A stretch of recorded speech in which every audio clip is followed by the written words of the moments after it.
সুপ্রিয় দর্শক, আপনাদের সবাইকে আমন্ত্রণ জানাচ্ছি আমাদের সাপ্তাহিক অনুষ্ঠান এসএটিভি সংলাপে। আপনাদের সাথে আছি আমি রিয়াদ হাসান। সুপ্রিয় দর্শক, আমরা এসএটিভি সংলাপে একটি উল্লেখযোগ্য বিষয় নিয়ে আলোচনা করে থাকি এবং যেটি সাধারণ মানুষের মনে আলোচনার জায়গাতে থাকে। আজকে আমরা ঠিক এমন একটি বিষয় নির্ধারণ করেছি, সেটা হচ্ছে হজ। আপনারা সবাই জানেন যে ইসলামের অন্যতম প্রধান স্তম্ভ হচ্ছে হজ, এবং এই হজব্রত পালন করবার জন্যে মুসলমানদের মনে এক ধরনের আকুতি থাকে। কিন্তু আমরা দেখি প্রতি বছর হজের সময় যে ধরনের আকাঙ্ক্ষা নিয়ে তারা হজব্রত পালনের জন্য যান, সেখানে বেশ কিছু নেতিবাচক ঘটনাও ঘটে থাকে। কিন্তু এমন তো হবার কথা ছিল না। তাহলে আল্লাহর ঘরে যারা দর্শনের জন্য যাচ্ছেন তাদের কেন এমন সমস্যা হবে? তাহলে কি সার্বিক ব্যবস্থাপনার সমস্যা, নাকি যারা এই কাজের সাথে সংযুক্ত তারা কোনো সমস্যা করছেন ইচ্ছাকৃতভাবে? আজকে এই সব বিষয়গুলোর উত্তর খুঁজবার জন্য আমরা আমন্ত্রণ জানিয়েছি 6 জনকে। আমি একে একে পরিচয় করে দিতে চাই। আমি প্রথমে পরিচয় করে দেব, আমাদের সাথে আছেন জনাব ABM আমিনুল্লাহ নুরি, যুগ্ম সচিব হজ, ধর্ম বিষয়ক মন্ত্রণালয়। আসসালামু আলাইকুম। আমাদের সাথে আছেন শাহাদাত হোসেন তসলিম, যিনি মহাসচিব হজ অ্যাসোসিয়েশন অব বাংলাদেশ হাব। আসসালামু আলাইকুম। এবং আমাদের সাথে আছেন MY আলাউদ্দিন, সৌদি আরব প্রবাসী এবং বিশিষ্ট কমিউনিটি নেতা। আসসালামু আলাইকুম। সুপ্রিয় দর্শক, আমাদের সাথে আছেন আরও 3 জন প্রতিদিদশা সাংবাদিক। আমি তাদের সাথে পরিচয় করে দিতে চাই। জনাব আনিসুর রহমান খান, বিশেষ সংবাদদাতা, দ্য ডেইলি ইন্ডিপেন্ডেন্ট। আমাদের সাথে আছেন মোরসালিন বাবলা, বিশেষ প্রতিনিধি, চ্যানেল আই। এবং আমাদের সাথে আছেন দীপু সরোয়ার, সাধারণ সম্পাদক, বাংলাদেশ ক্রাইম রিপোর্টার্স অ্যাসোসিয়েশন।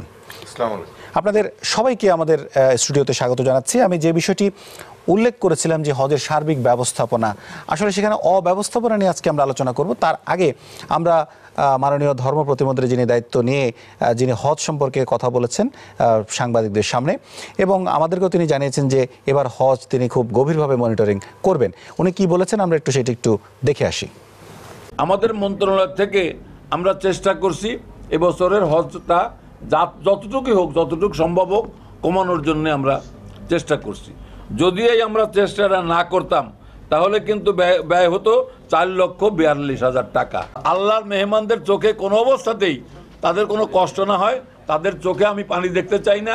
হেরাম বন্ধ অবস্থায় হাজিরা বিভিন্ন জায়গায় ঘুরে বেড়াবে, এইটা আমরা করতে দেব না। মাননীয় প্রধানমন্ত্রী আমাদের হজের ব্যাপারে অত্যন্ত ভেরি মাচ কনসার্ন। আমরা আলোচনা শুনছিলাম এবং সেই আলোচনা আপনারাও উপস্থিত ছিলেন। এবং ধর্ম প্রতিমন্ত্রী মহোদয় যেটি বলেছেন যে হজের এবারের খরচ সেই অর্থে বাড়েনি, কমেছে। আমরা সেটি পত্রপত্রিকায় আশ্বস্ত হয়েছিলাম যে বিমান ভাড়া যখন 10,000 টাকা কমে গেল, তখন নিশ্চয়ই হজের খরচটাও বোধ হয় কমে যাবে। কিন্তু আমরা সেটি না দেখে বরং উল্টো হয়েছে, অর্থাৎ প্রায় 20,000 প্লাস টাকা বেড়েছে। তাহলে এই টাকাটা বাড়লো কেন? সর্বপ্রথমে আমরা যেতে চাই তসলিম সাহেব আপনার কাছে। যেহেতু হজ অ্যাসোসিয়েশন অব বাংলাদেশ হাব এই টোটাল হজের যে প্রক্রিয়াটা আপনারাই বেশিরভাগ জায়গাটা কন্ট্রোল করে থাকেন, এই জায়গাটা কেন বাড়লো? আসলে বৃদ্ধি দুটো কারণে হয়, দুটো অংশ। এখানে আন্তঃরাষ্ট্রীয় ব্যাপার, বাংলাদেশ এবং সৌদি আরব দুটো দেশ হজ ব্যবস্থাপনার সাথে সংশ্লিষ্ট। কিছু বিষয় থেকে সরাসরি বাংলাদেশ এই অংশের ম্যানেজমেন্ট, সরকার বা বেসরকারি ম্যানেজমেন্ট জড়িত, আর বাকি অংশ থেকে সৌদি সরকার এবং সরকার কর্তৃক বিভিন্ন নিয়োজিত সংস্থাসমূহ। বাংলাদেশের জায়গাটুকুতে যে খরচের জায়গা, সেখানে বিমান ভাড়া আর সামান্য কিছু চার্জ আছে, প্রায় 4,000 টাকার মতো। এই ছাড়া বাকি সব টাকাই সৌদি আরবে ব্যয় হয়। সৌদি আরবে যে টাকা ব্যয় হয় সেখানে কিছু আছে বাড়ি ভাড়া ছাড়া, বাড়ি ভাড়া এবং খাবার ছাড়া বাকি সবগুলি ফিক্স। এগুলি কমানো বা বাড়ানোর সুযোগ কারো নাই। এইগুলি নির্ধারণ করা হয়, সৌদি সরকার নির্ধারণ করে গ্লোবালি সমস্ত রাষ্ট্রের জন্য। না, তাহলে বাড়ি ভাড়া এবং খাবার যেটা বলছেন, এর বাইরে তাহলে সৌদি সরকারের ট্যাক্স বেড়েছে কত টাকা? জি, সৌদি সরকারের আমি আপনাকে একটা স্ট্যাটিস্টিক দিচ্ছি যে সৌদি সরকারের জন্য একটা সার্ভিস চার্জ দিতে হয় হজে, এটাকে আমরা বলি মোয়াল্লেম সার্ভিস। সেখানে গত বছর এটা দিতে হয়েছে 25,556 টাকা, আর এবছর এটা নির্ধারিত হয়েছে 40,882 টাকা। অর্থাৎ এখানে সৌদি সরকার কর্তৃক 15,326 টাকা বৃদ্ধি পেয়েছে। সৌদি আরবে মিনা, আরাফা, মুজদালিফায় যারা সেবা প্রদান করে থাকেন তাদেরকে বলা হয় সৌদি মোয়াল্লেম। বা মক্তব সার্ভিস। তাদের গতবারের মূল্য ছিল 24,641 টাকা, এটা এবছর হয়েছে 28,350 টাকা, এখানে বৃদ্ধি পেয়েছে 3,709 টাকা। তাছাড়াও ট্রেন সার্ভিসে গত বছর 5,867 টাকা ছিল, এখন এবছর এটা বেড়ে 11,812 টাকা হয়েছে। টোটাল 24,980 টাকা শুধুমাত্র ফিক্সড বাড়ি ভাড়া খাবার ছাড়া বৃদ্ধি পেয়েছে, যেখানে এই এত টাকা কিন্তু প্যাকেজের মূল্যে বৃদ্ধি করা হয় নাই। এই প্যাকেজে বৃদ্ধি করা হয়েছে 20,000 টাকা, বি প্যাকেজে বৃদ্ধি করা হয়েছে 12,000 টাকা। তো সঙ্গত কারণে ওই খরচটা থেকে আপনি খরচটা বাদ দিয়ে চিন্তা করার কোনো সুযোগ নেই। একটা কথা জানিয়ে রাখি, সৌদি আরবের এই সেবার মূল্যগুলি সারা পৃথিবীর হজ যাত্রীদের জন্য একই রকম। এর অর্থ এই নয় যে বাংলাদেশের জন্য আলাদা একটি প্রাইস তারা করেছে, তাও নয়। তো সঙ্গত কারণেই বেড়েছে সেখানে। আর এখানে আমাদের মাননীয় মন্ত্রী যথার্থ তিনি বলেছেন, তিনি প্রথম দিন এসেই তিনি দায়িত্ব নিয়েই বেসামরিক বিমান চলাচল পর্যটন মন্ত্রণালয়ের বৈঠকে তিনি একটি অত্যন্ত বোল্ড ভূমিকা রেখেছেন যে কোনোভাবেই যাতে বিমান ভাড়া বর্ধিত না করা হয়। আপনার বিমানের সেদিনকার ভাড়া, প্রস্তাবিত ভাড়া ছিল 1,48,000 টাকা। তাহলে অন্যান্য বছরগুলিতে দেখা যায় বিমান যে ভাড়া প্রস্তাব করে তাই পাশ হয়ে যায়, কিন্তু এবছরই ওনার পদক্ষেপ আমরা সকলে সহযোগিতা করেছি। এর কারণে 1,48,000, এটা ছিল 1,38,191, এটাকে প্রস্তাব করা হয়েছিল 1,48,000, বরং এটাকে কমিয়ে বাড়ানো তো হলোই না, 10,191 টাকা কমিয়ে এটাকে 1,28,000 টাকা নির্ধারণ করা হলো। এতে 20,000 টাকা কম হলো অন্তত, আমি মনে করি প্রস্তাবিত হিসাবে। আপনি যদি ওটা বাড়িয়ে হিসাব করেন তাহলে 20,000 টাকা, আর না হলে 10,000, আর নতুবা 10,000 টাকা। যে আসবো আমি আপনার কাছে, জনাব এবিএম আমিনুল্লাহ নূরী, আপনার কাছে আসতে চাই। আপনি দীর্ঘদিন হজ মন্ত্রণালয়ে বা ধর্ম মন্ত্রণালয়ে আপনি কাজ করছেন। আপনার কাছে প্রশ্ন, এই যে 1,28,000 টাকা যেটা বলা হচ্ছে যে 10,000 টাকা কমিয়ে 1,28,000 টাকা, তাহলে সৌদি আরবে যাওয়া আসার যে প্লেন ভাড়া, সেই ভাড়া কি আসলে এত হওয়া উচিত? তাহলে এই জায়গাটাতে একটা বড় ধরনের একটা গ্যাপ থেকে যাচ্ছে। তাহলে সাধারণ সময় একজন মানুষ সৌদি আরবে যেতে আসতে যে টাকা খরচ হয়, হজব্রত পালন করার সময় একটা সওয়াবের আশায়, সওয়াবের নিয়াতে সে করছে। সৌদি আরবের ইন্টারনাল বিষয়ে আমি কথা বলবো না, এটি হচ্ছে তাদের নিজস্ব ব্যাপার, তারা ট্যাক্স কতটুকু নিবে না সেটা তাদের ব্যাপার। কিন্তু যে জায়গাটাতে কাজ করার কথা, যেহেতু আমাদের বাংলাদেশ বিমান সেখানে যাচ্ছে, তাহলে এরকম ধরনের কোনো প্রস্তাবনা আপনারা দিয়েছিলেন কিনা যে যাতে হাজিদের যেহেতু টাকাটা বেড়ে যাচ্ছে, তাহলে আমরা ওই দিক থেকে আমরা আরও কমিয়ে ফেলতে পারি? ধন্যবাদ আপনাকে। আসলে বিমান ভাড়ার বিষয়ে এটা একটু আগে কিন্তু আমাদের মহাশয় বললেন, কিন্তু কখনো বিমান ভাড়া কিন্তু কমানো হয়নি, সবসময় কিন্তু বৃদ্ধি করা হয়েছে। এবছর আমরা বিমান ভাড়া নির্ধারণের জন্য আমরা প্রস্তাব করেছিলাম, সেটা অন্তপক্ষে যদি একবার যদি 40,000 টাকা খরচ হয়, সেটা ডাবল কিন্তু সেটা 80,000 টাকা হোক, এর চেয়ে বাড়ানোর কিন্তু কোনো সুযোগ নেই। এরপরে অনেক বিতর্ক হলো, অনেক যুক্তি উপস্থাপন করা হলো। মূলত একজন হাজিকে জন্য প্লেনের কিন্তু 4টা ফ্লাইটকে ইউজ করতে হয়। একবার হাজি নিয়ে যায়, প্লেন কিন্তু খালি আসে। আবার যখন হাজি সাহেব ফিরেন তখন তাকে একবার নিয়ে এসে আবার বাংলাদেশ থেকে কিন্তু খালি ফেরত যায়। অর্থাৎ দুবার কিন্তু যাত্রী নিয়ে যায়, দুবার কিন্তু যাত্রী কিন্তু প্লেন কিন্তু খালি আসে। তাছাড়া আমাদের কিন্তু ফ্লিট কম, আমাদের বাইরে থেকে কিন্তু উড়োজাহাজ ভাড়া করে আনতে হয়। আমরা যখন বাইরে থেকে উড়োজাহাজ ভাড়া করে আনি কিন্তু তার জন্য এক্সট্রা ট্যাক্স কিন্তু আমার দেশে লেগে ওদেশে কিন্তু পে করতে হয়। আদার দেন হজের জন্য কিন্তু সৌদি আরবে কিন্তু বিমানকে আরও কিন্তু অতিরিক্ত কিছু অ্যারেঞ্জমেন্ট করতে হয়, যেমন জেদ্দা একটা অফিস নিতে হয় আলাদাভাবে, মক্কা একটা অফিস নেয়, মদিনা একটা অফিস নেয়, তাদের জনবল কিন্তু পাঠাতে হয়। এই যে খরচগুলো যাচ্ছে কিন্তু বিমান তো আমাদের কিন্তু ন্যাশনাল ক্যারিয়ার, তা আমি তো লস দিয়ে কিন্তু হাজি কিন্তু তারা কিন্তু ক্যারি করতে কিন্তু পারবে না। তো এই সবগুলো বিষয় মিলে বিমান কিন্তু কখনো ভাড়া কমানোর কখনো কিন্তু রাজি হয়নি। এবারে প্রথম কিন্তু আমাদের মাননীয় প্রতিমন্ত্রীর উদ্যোগে আমরা বসে কিন্তু হাবরে কিন্তু উদ্যোগ ছিল, অনেক প্রশ্ন ছিল, তারা চেষ্টা করার পর আমরা এই পর্যন্ত কমিয়ে আনতে পেরেছি। সার্বিক বিবেচনায় কিন্তু একেবারে বিমানের মিনিমাম লসে কিন্তু বিমান হতো এই ভাড়াটা এবার তাদের আমাদের জন্য নির্ধারণ করছে। আমরা একটু এমওয়াই আলাউদ্দিন, আপনার কাছে আসতে চাই। আপনি দীর্ঘদিন সৌদি আরবে প্রবাসী হিসেবে আছেন, সেখানে ব্যবসা বাণিজ্য করছেন, কমিউনিটিও লিড করছেন। হজের যে টাকাটা নির্ধারণ করা হয় বা যে টাকাটা দিয়ে হাজিরা বাংলাদেশ থেকে হজ করতে যান, সেই টাকাটাকে আপনি যৌক্তিক মনে করেন কিনা? অ্যাকচুয়ালি ধন্যবাদ সবাইকে। আজকে আসলে একটু আগে যে মহাসচিব সাহেব বলেছেন আমাদের যুগ্ম সচিব সাহেব, ওনারা যথার্থ বলেছেন। আর একটা বিষয় হলো কি, বিগত দিনের যে হজের যে ব্যবস্থাপনা, আমি মূলত হজের ব্যবস্থাপনা নিয়ে কথা বলবো। বৃদ্ধি পাওয়াটা এটা সরকারের সিদ্ধান্ত, সরকার। এবং আমার মনে হয় এটা বাংলাদেশের দিক দিয়ে যদি হিসেবটা করা হয়, যদি বিমান আমাদের দৃষ্টিতে বিমান টাকাটা একটু বেশি নিচ্ছে এবং বিমানকে লাভবান করতে গিয়ে কিন্তু সৌদিয়াকেও কিন্তু পয়সাটা চলে যাচ্ছে। আমাদের কিন্তু ম্যাক্সিমাম হজ যাত্রী ক্যারি করে কিন্তু সৌদিয়া, যদি বিমানকে লাভবানে রাখতে গিয়ে কিন্তু এই টাকাটা কিন্তু সৌদিয়াকেও এই সুযোগটা নিচ্ছে। আমার একটা প্রশ্ন থাকবে, যদি এখানে বিমানের কেউ নাই, যে বিমান এখানে যাত্রী নিয়ে যাচ্ছে খালি ফিরে আসছে, সৌদিয়া কি সেটা করছে কিনা? একটা প্রশ্ন এখানে কিন্তু। আরেকটা প্রশ্ন হলো যে বাংলাদেশ সরকার, আমি যতটুকু জানি আমাদের পার্শ্ববর্তী যে নেবার কান্ট্রিগুলি আছে, যে তারা হজের সময় হাজিদের সাবসিডি দিয়ে থাকে সরকারের পক্ষ থেকে। রাইট, বাংলাদেশ সরকারের পক্ষ থেকে কোনো সাবসিডি দেওয়া হচ্ছে কিনা? আমরা তো বৃহত্তম মুসলিম দেশ, ইন্ডিয়া যদি দেয় বাংলাদেশ কেন দিবে না? আমি সেই প্রশ্নটা করছি। ইন্ডিয়ার হজের খরচ, যারা হজ করতে আসে তাদের হজ যাত্রী কোনো যে খরচটা বাংলাদেশের তুলনায় অনেক কম। আর যে হজ ব্যবস্থাপনার কথা বলবো, একসময় আমরা দেখতাম বাংলাদেশের যে এখানে বেসরকারি হজ এজেন্সির মহাসচিব সাহেব আছেন, বিগত দিনে কিছুদিন আগে আমাদের মাননীয় মন্ত্রীও বলেছেন যে আগের হাবের নেতৃবৃন্দদের নাম নিতে গেলেও মানে দোয়া পড়তে হইতো। এখন কিন্তু সেই পর্যায়ে নাই। এজেন্সিগুলিও অনেক ভালো করছে আগের থেকে, যদিও আরও ভালো করার সুযোগ তারা ভালো করতে পারে। আমি 17, 18, 19 ওই দেশে, আমি বাংলাদেশের সাইডের কথা বলবো না, এখানে অনেক কিছু সমস্যা ছিল, কিন্তু সৌদি আরবের সাইডটা কিন্তু খুব ভালো করছে এবং কয়েক বছর যাবৎ কিন্তু বাংলাদেশের হজ ব্যবস্থাপনা সৌদি গভর্নমেন্টের পক্ষ থেকে কিন্তু আপনার সর্বোচ্চ মানে ভালো হজ ব্যবস্থাপনার সার্টিফাইড কিন্তু পাইছে অন্যান্য দেশের তুলনায়। তাহলে আমি এটা ধরে নিতে পারি যে বাংলাদেশের হজ ব্যবস্থাপনা বিগত বছরের তুলনায় দিন দিন পরিবর্তন হচ্ছে। একটু আগে যে মাননীয় মহাসচিব সাহেব বলেছেন যে আসলে একটা যে ট্রেকে আছে, এই ট্রেকে যদি চলতে থাকে হয়তো তারা লক্ষ্যে চলে যাবে। খরচের বিষয়টা আর আরেকটা আমি আপনাকে কথা বলতে পারি, খরচের বিষয়টা সরকার দেখবে, সাবসিডি বিষয়টা সরকার দিতে পারে কিনা।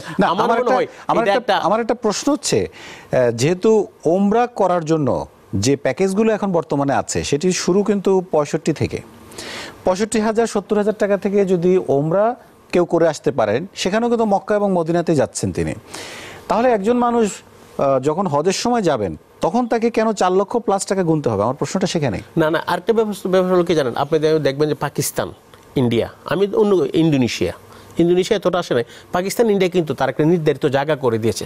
আমাদের বাংলাদেশের হাজিদের মন মানসিকতা কিন্তু একটু তার হাজিদের হারামের কাছে থাকতে চায়, কিন্তু এই দৃষ্টিকোণ থেকে তাদেরকে বেরিয়ে আসতে হবে। মানে তারা কম করার জন্য নাকি না আল্লাহর ঘরে সান্নিধ্য বেশি পাওয়ার জন্য? না, এটা আমি একদিকে যেমন তাদের স্বাস্থ্যসম্মত ব্যবস্থাপনা পাবে, তারা যদি নির্ধারিত একটা এরিয়া, ইন্ডিয়ার জন্য কিন্তু একটা ওই আজিজিয়ার একটা জায়গা আছে, ওইটা তাদের শাটেল সার্ভিস আছে, খুব ভালো সার্ভিস। আমার দৃষ্টিতে আমরা যারা এখানে দীর্ঘদিন যাবৎ দেখছি তাদের সার্ভিসটা কিন্তু ভালো, তারা কিন্তু হাজিদের খরচ কমানোর কিন্তু এটা একটা রাস্তা। কিন্তু বাংলাদেশের মন মানসিকতা হয়ে গেছে কি, আর যত হারামের কাছে থাকতে হবে পরিবেশ যাই হোক। আমার মনে হয় বাংলাদেশ সরকার যদি হাজিদের বাড়িটা যদি একটা নির্ধারিত স্থানে স্থায়ীভাবে, সরকারি বেসরকারি স্থায়ীভাবে যদি বাড়ির ব্যবস্থা করতে পারে, একটু দূরেও হোক, সবাই কিন্তু এখন দূরে চলে যাচ্ছে। অন্যান্য দেশগুলি আপনি দেখবেন তুর্কি কখনই কাছে থাকে না, তুর্কির হাজিরা, ইরানের হাজিরা কখনই কাছে থাকে না। আর প্রথম থেকে আমরা দেখে আসছি মিডল ইস্টের হাজিরা কখনই হারামের কাছে থাকে না। তারা যদি না থাকতে পারে, ইন্ডিয়া যদি কাছে না থাকে, তাহলে এতে করে আপনি জানেন হাজিদের 500 মিটারের মধ্যে যে বাড়ি ভাড়াটা, একটা যদি হাজির পিছনে যদি 3000 রিয়াল হয়, এটা যদি আপনার একটু দূরে নেয়, এইটার বাড়ি ভাড়াটা চলে আসবে যে আপনার 1000 রিয়ালে। তাহলে মানে 2000 রিয়াল বাংলাদেশের কত টাকা? হাজিদের খরচটা কিন্তু বেজে যাচ্ছে। এই ব্যবস্থাপনা কিন্তু সরকারে নিতে পারে। এবং 2000 রিয়াল মানে হচ্ছে 44,000 টাকা। হ্যাঁ, এই 40,000 টাকা করলে খরচটা কত কমে গেল? আরও কমতে পারে। তারা স্থায়ীভাবে যদি নেয়, এমন একটা ব্যবস্থাপনা আমাদের যারা এখানে নেতৃত্বে আছেন তারা কিন্তু ভালো কাজ করছেন। গত বছর তারা হাজিদের আমরা দেখেছি হেঁটে হেঁটে তারা হাজিদের খবর নিছে। আমরা কিন্তু অনেক সময় খুঁজি হাজিরা রাস্তায় থাকে, আমরা নিউজটা করি হাজিরা রাস্তায় আছে, কিন্তু অনেক সময় কিন্তু এখন আমাদেরকে খুঁজতে হয়। আগে কিন্তু আমাদের খুঁজতেছে না, হাজিরা আমাদেরকে খুঁজে নিছে, ভাই আমি রাস্তার মধ্যে আছি। এই যে একটা পরিবর্তন, গুণগত পরিবর্তন হচ্ছে, হাজিদের খরচটা কমানো। আরেকটা সমস্যা যেটা হয় আমাদের ওখানকার যে হাজিদের মিনা, মুজদালিফা, আরাফা, যে 5টা দিন মূল হজ, ওই সময়টা সার্ভিসের একটা জায়গা। যেমন ইন্ডিয়া একটা জায়গা করে দিয়েছে যে তাদের হাজিদের জন্য অনেকগুলি বেসরকারি পর্যায়ে অনেক উদ্যোক্তা, প্রবাসী বলেন, তাদের দেশের থেকে বলেন, অনেকগুলি কোম্পানি তাদের এখানে কতগুলি অনেকে ফ্রি সার্ভিসও দিচ্ছে। স্বেচ্ছাশ্রম দিচ্ছে, ওই কোম্পানিগুলি কি করছে, ওই লোকগুলিকে থাকার ব্যবস্থা করতেছে, ওই খাবারের ব্যবস্থা করতেছে, আর যারা কাজ করতেছে তারা ফ্রি করতেছে। এই যে উদ্বুদ্ধকরণ বিষয়টা, যদি এখানকার মহাসচিব সাহেব আছেন, সরকারের যারা এখানে ঊর্ধ্বতন কর্মকর্তা, এই বিষয়টা ভেবে দেখতে পারে। জি, আমরা আসবো আলোচনায়। নিশ্চয়ই আমাদের সাংবাদিক বন্ধুদের অনেকগুলো প্রশ্ন অলরেডি জমে গেছে। আমরা একটা বিরতি নিয়ে ওনাদের কাছে আসবো, তারপরে নিশ্চয়ই আপনারা আবার উত্তর দেবেন। দর্শক, এসটিভি সংলাপের নিচে ছোট্ট একটা বিরতি, ফিরবো খুব শিগগিরই, সঙ্গেই থাকবেন।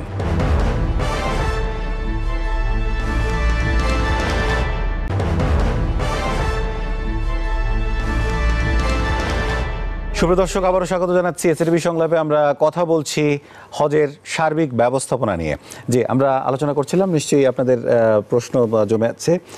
প্রথমে দীপু সরওয়ার, আপনি প্রশ্ন করতে চেয়েছিলেন এবং আপনি আপনার অবজারভেশনও বলছিলেন যে অনুষ্ঠানের আগে, যে হজের আসলে পবিত্র একটা বিষয়, কিন্তু এটা নিয়ে অনেক ধরনের সমস্যা, অনেক ধরনের দুর্নীতি এবং হজ এজেন্সিগুলোর যে স্বেচ্ছাচারিতা, সেই বিষয়গুলো বলছিলেন আপনি। আমি হাব কর্মকর্তা এখানে আছেন, সরকারি কর্মকর্তাও আছেন। এই যে হাবের যে কাজটা, আসলে কি এটা কতটুকু তারা সেবামূলক করতে পারে, আর কতটুকু মানে তাদের আয় রোজগারের বিষয়টা এখানে তারা আসলে কতটুকু, আমরা জানি যে তারা ভোগান্তি তো আছেই। আপনারা যতই বলেন যে এখনো পর্যন্ত অনেকটা সুষ্ঠু, আর এই যে তুলনার কথাটা আপনারা বলেন যে আগের বছরের চেয়ে এই বছর ভালো, তো ভালোর যেমন শেষ নেই, খারাপেরও ওই একই রকম শেষ নেই।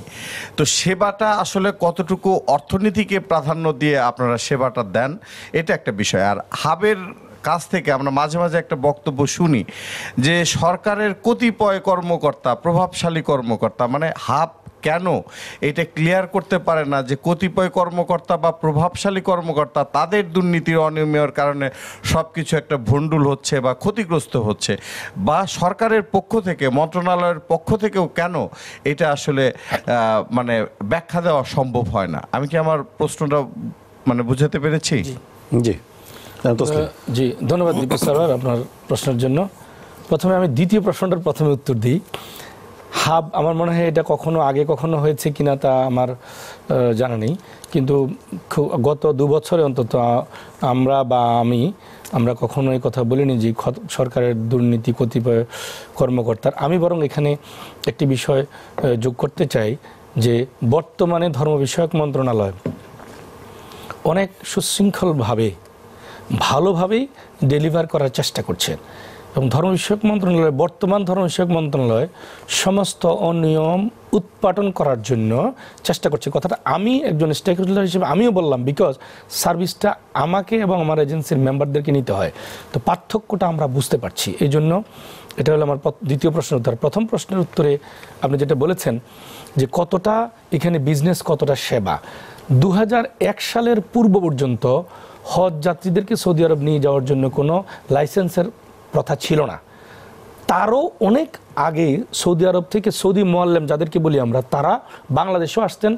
আপনার 70-এর দশকে, 60-এর দশকে, এমনকি 80-র দশক পর্যন্ত ওনারা বাংলাদেশে আসতেন, এসে গ্রামে গঞ্জে যেতেন, হাজিদের সংগ্রহ করতেন, ওনারা নিয়ে যেতেন সৌদি আরব থেকে আসতেন এখানে। পরবর্তীতে এটা শুরু হলো যে আমাদের এখান থেকে কিছু ব্যক্তি অপ্রাতিষ্ঠানিকভাবে ব্যক্তি উদ্যোগ গ্রহণ করে এয়ারলাইন্সগুলির সহযোগিতা নিয়ে হজযাত্রী নিয়ে যেতেন। 2001 সালে, বেসিক্যালি 2000 সালে সৌদি সরকার একটি চাহিদা দিল যে না, আমরা এজেন্সি দিব, কারণ সুশৃঙ্খলভাবে হজ ম্যানেজমেন্ট করার জন্য এজেন্সি দিবে। এজেন্সি কাদেরকে দিবে? তখন ওনারা বললেন, সমস্ত মুসলিম দেশে কাছে ওনারা ওনাদের নোটিশ পাঠিয়ে দিলেন যে ট্যুরিজম, যেহেতু এটা একটা রিলিজিয়াস ট্যুরিজম, তাহলে ট্যুরিজমের সাথে যারা সংশ্লিষ্ট, অর্থাৎ ট্রাভেল এজেন্ট, তাদেরকেই তারা লাইসেন্স দিবে। বাংলাদেশকেও তারা অনুরোধ করলো যে বাংলাদেশ যাতে তাদের ট্রাভেল এজেন্সি লাইসেন্সদারীদের মধ্যে যারা থেকে হজ এজেন্সির জন্য নমিনেশন দেয়। এই পদ্ধতিতেই কিন্তু এটা আবির্ভাব হলো। তো আমি যেহেতু সৌদি, এখন কিন্তু সারা বিশ্ব থেকে যত হজ যাত্রী আসছেন সকলেই এই হজ এজেন্সির মধ্যে, ইউনাইটেড স্টেটস থেকেও কিন্তু হজ এজেন্সির মাধ্যমে আসে, ইন্দোনেশিয়া থেকেও। এখন প্রশ্নটা হলো যে হ্যাঁ, এই জায়গায় কতটা যৌক্তিক? এই ক্ষেত্রে আমি মনে করি এজেন্সিদেরকে সেবা, যথার্থ সেবা দিয়ে যৌক্তিক বেনিফিটটা করা উচিত। এইটুকু করা, যথার্থ সেবা প্রোভাইড করে যৌক্তিক বেনিফিট নেওয়া, এটা অন্যায় নয়, কিন্তু বরং যথার্থ সেবাটা এনশিওর করা, সেখানে উচিত হবে বলে, এবং এটা করা উচিত। এই জন্য এজেন্সিগুলি মনোনিবেশ করতে হবে, হাবও এনফোর্স করতে হবে, এবং ধর্ম বিষয়ক মন্ত্রণালয় এনফোর্স করতে হবে। সামগ্রিকভাবে সকলের সম্মিলিত, আপনারাও মিডিয়া থেকে যেভাবে তুলে আসছে, মিডিয়াও কিন্তু অনেক অত্যন্ত ভালো ভূমিকা রেখেছে বিগত বছরগুলিতে, অত্যন্ত চমৎকার। এইভাবেই এটার যে আপনার ব্যত্যয়গুলি আছে, এখনও তো কিছু ব্যত্যয় আছে, কিন্তু এই ম্যানেজমেন্টের কোয়ালিটিটা ডেভেলপ করছে, এটা ডেভেলপিং, এটা উন্নততর হচ্ছে। উন্নততরের আমরা চরম যে কাঙ্ক্ষিত যে লক্ষ্য সেটাতে কিন্তু স্পর্শ করতে পারে নাই, বাট এটা ঊর্ধ্বমুখী গ্রাফটা। তা আমি সেই অন্তত স্বপ্ন দেখি, আমি অন্তত প্রত্যাশা করি যে এই আপনার ম্যানেজমেন্টের কোয়ালিটিটা ফুললি এনশিওরড, কনফার্ম হবে খুব শিগগিরই সকলের এই সম্মিলিত প্রচেষ্টার মাধ্যমে। জি, আমি এখানে একটু স্মরণ করিয়ে দিতে চাই, মানে গত বছর আপনি 2 বছরের একটা উদাহরণ টানলেন। গত বছরও আমি ধর্ম মন্ত্রী যিনি ছিলেন তার বাসায় দেখেছি যে হাবের প্রবলেম অমুক আইটি ফার্মকে নিয়ে এরা এইটা প্রোভাইড করছে, এই নিয়ে ঝগড়াঝাটি, এবং তার মন্ত্রীর খোদ বাসায়। এটা আমার নিজের চোখে দেখা। আপনি কেন যে বললেন যে 2 বছর ধরে এই ধরনের অভিযোগ হয়নি, দিন দরবার হয়নি, ঠিক আমি বিষয়টা বুঝতে পারলাম না। দেখুন, আমি একটু সাপ্লিমেন্ট করি এখানে। বিষয়টা হলো, কোনো বিষয়ে ম্যানেজমেন্টের সাথে যখন একসাথে কাজ করা হয়, দ্বিমত থাকতে পারে, অথবা সংযুক্ত করার কোনো পরামর্শ থাকতে পারে, অ্যাডভাইস অথবা সাজেশন থাকতে পারে কারোর। কিন্তু এর মানে এই নয় যে একেবারে ধর্ম মন্ত্রণালয় এইভাবে ডুবে গেছে ইত্যাদি ইত্যাদি। বিষয়টি আমি একবার সেভাবে নিইনি, আমি তা বলেছি। আমি যা বোঝাতে চেয়েছি যে কোনো বিষয়ে এখনো পর্যন্ত যখন হজ ম্যানেজমেন্টের কাজগুলি হয়, হাবও তার মতামত দেয়, ধর্ম বিষয়ক মতামত দেয়, মতামতগুলি এক জায়গায় এনে কিন্তু আমরা আবার একমত হয়ে কাজগুলি পরিচালনা করি। আমি অন্তত আজকের কথা যদি বলি, আমরা আজকে যে পয়েন্টে দাঁড়িয়ে আছি, এই পয়েন্টে এসে আমি অন্তত বলবো ধর্ম বিষয়ক মন্ত্রণালয় ভালোভাবেই, যথার্থ ফুল এফোর্ট দিয়ে ভালোভাবে এখন আগে যে কোনো সময়ের তুলনায় এখন অনেক ইফেক্টিভ, এবং অনিয়মগুলিকে দূরীভূত করার জন্য সচেষ্ট, এবং একই ধারায় হাবও প্যারালালি চলছে। এইভাবে আমার মনে হয়, এই কারণে আমি মনে করি যে এইভাবে সম্ভব হবে একটা সুস্থ জায়গায় নিয়ে আসা। আপনি সন্তুষ্টির জায়গাতেই আপনি আছেন, যেহেতু আপনি এখানে নেতৃত্ব দিচ্ছেন। জনাব মোরসালিন বাবলা, এখানে আছেন ধর্ম মন্ত্রণালয়ের একজন প্রতিনিধি, যিনি যুগ্ম সচিব হজ। আসলে আমার তার কাছে জিজ্ঞাসা হলো যে সামর্থ্যবানরা হজ করবেন, এটাই হলো বিধান, আমরা জেনে আসছি। কিন্তু বাংলাদেশের প্রেক্ষাপটে, বাংলাদেশ একটা মুসলিম কান্ট্রি, এদেশের প্রত্যেকটা মানুষ যারা ধর্মপ্রাণ মুসলমান আছেন তারা চান যে শেষ সময় হোক, যে কোনো সময় হোক, তারা হজে যাবেন, হজ করবেন। আমরা দেখেছি গ্রামগঞ্জের মানুষগুলো এইভাবে আসেন, এবং এটা দেখেছি, আমরা রিপোর্টিং করতে গিয়ে দেখেছি যে একজন মানুষ যিনি হজে যাবেন তিনি নিয়ত করেন, এবং তিনি কিন্তু জমি বিক্রি করে প্রচুর গ্রামগঞ্জে কিন্তু এখনও দেখেছি আমরা জমি বিক্রির টাকায় হজে যাচ্ছেন, অথবা পেনশনের যে টাকা তারা পান সেই টাকায় কিন্তু হজ করেন। তারা সারা জীবনের কষ্টের যে ফসলটা তারা হজের জন্য ব্যয় করেন।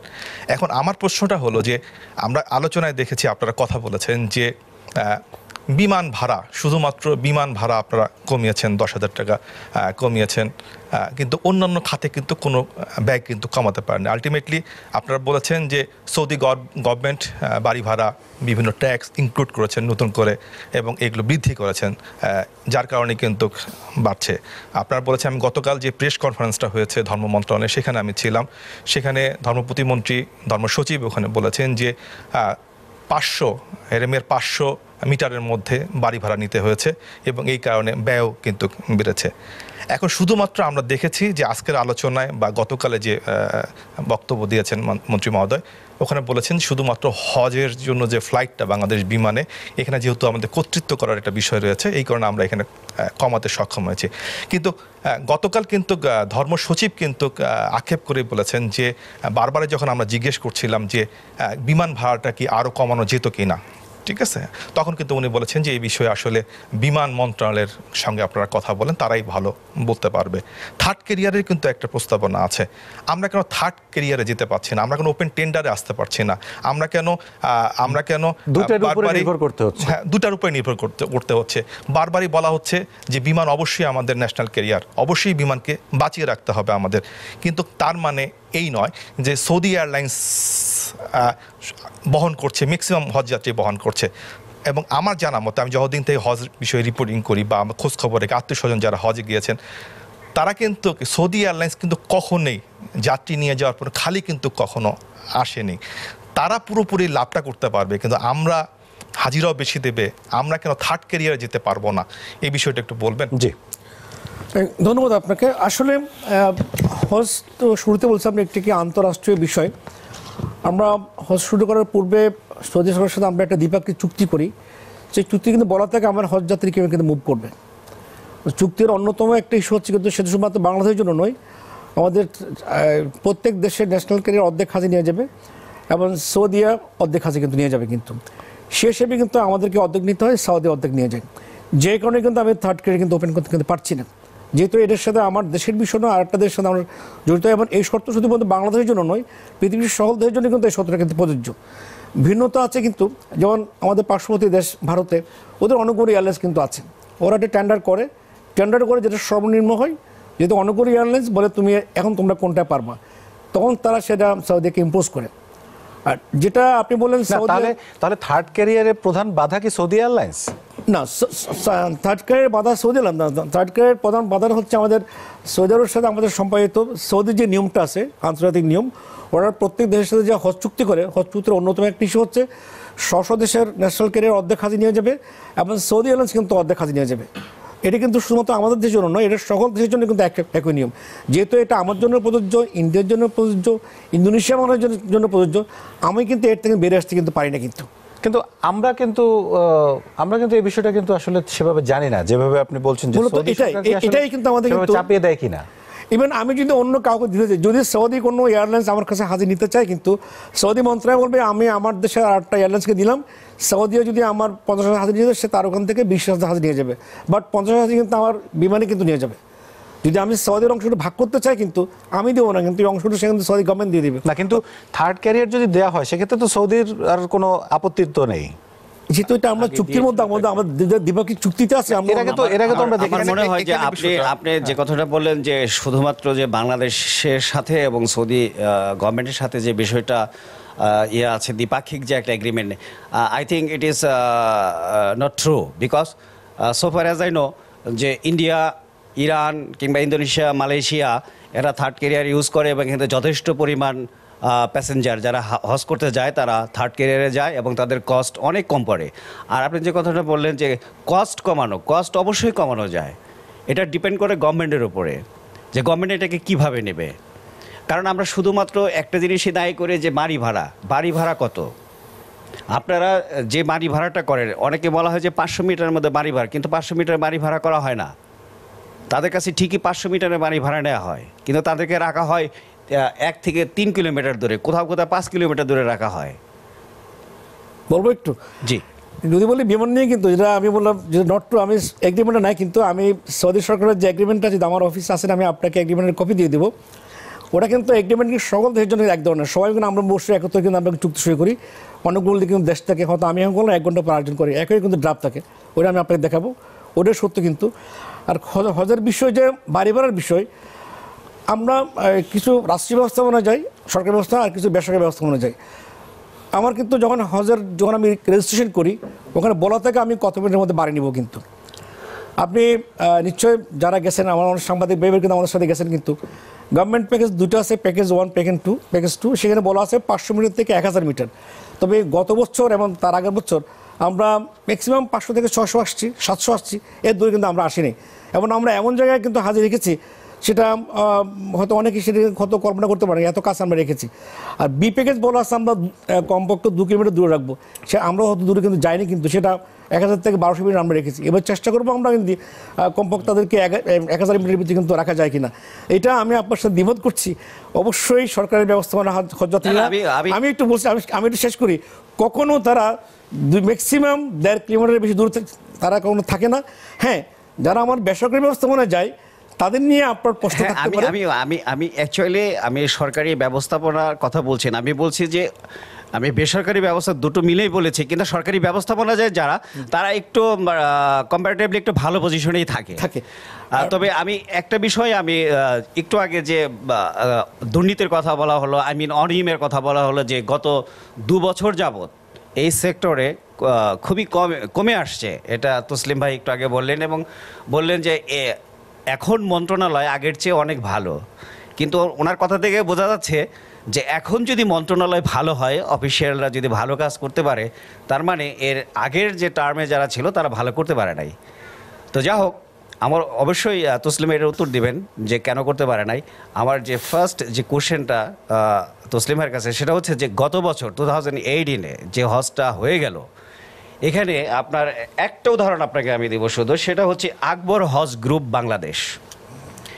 এখানে প্রায় 2000 লোকের কাছ থেকে প্রায় 50 কোটি টাকা নেওয়া হয়েছে, এবং একটা লোকও পাঠানো হয়নি। সেই টাকা নিয়ে তারা দেশ থেকে পালিয়ে যাচ্ছিল, এবং তার স্ত্রী তামান্না, যে তার ওয়াইফ, তাকে চিটাগাং শাহমানতে বোধ হয় তাকে অ্যারেস্ট করা হয়, এবং এর আন্ডারে প্রায় 200-র মতো এরকম আর কি, প্রায় বেশ কিছু এজেন্সি আছে তার নামে, 15-16টা এজেন্সি বা এই ধরনের কিছু হবে, লাইসেন্স ইউজ করে এই 2000 লোকের কাছ থেকে সে প্রায় 50 কোটি টাকা নিয়েছে, এবং একজন লোকও হজ করতে যেতে পারেনি। শুধু 2018 না, 2019 সালের টাকাও তার কাছে জমা দেওয়া ছিল। এই বিষয়ে তার বিরুদ্ধে কি ব্যবস্থা নিয়েছে, এটুকু আমি একটু জানতে চাচ্ছি। জি, নিশ্চয়ই আপনি একটা উদাহরণের কথা বলেছেন, নিশ্চয়ই একটা যে আরো আছে এরকম, অনেক আছে। আমরা দেখেছি যে ধর্ম মন্ত্রণালয় থেকেও কালো তালিকাভুক্ত করা হয়েছে, সে বিষয়ে আলোচনা করবো, আপনারাও প্রশ্ন করবেন। আমরা একটা ছোট বিরতি নিয়ে তারপর আপনার কাছে সরাসরি উত্তরের কাছে আসবো। সুপ্রিয় দর্শক, এসটিভি সংলাপে নিচে ছোট্ট একটা বিরতি, ফিরবো খুব শিগগিরই, সাথেই থাকবেন।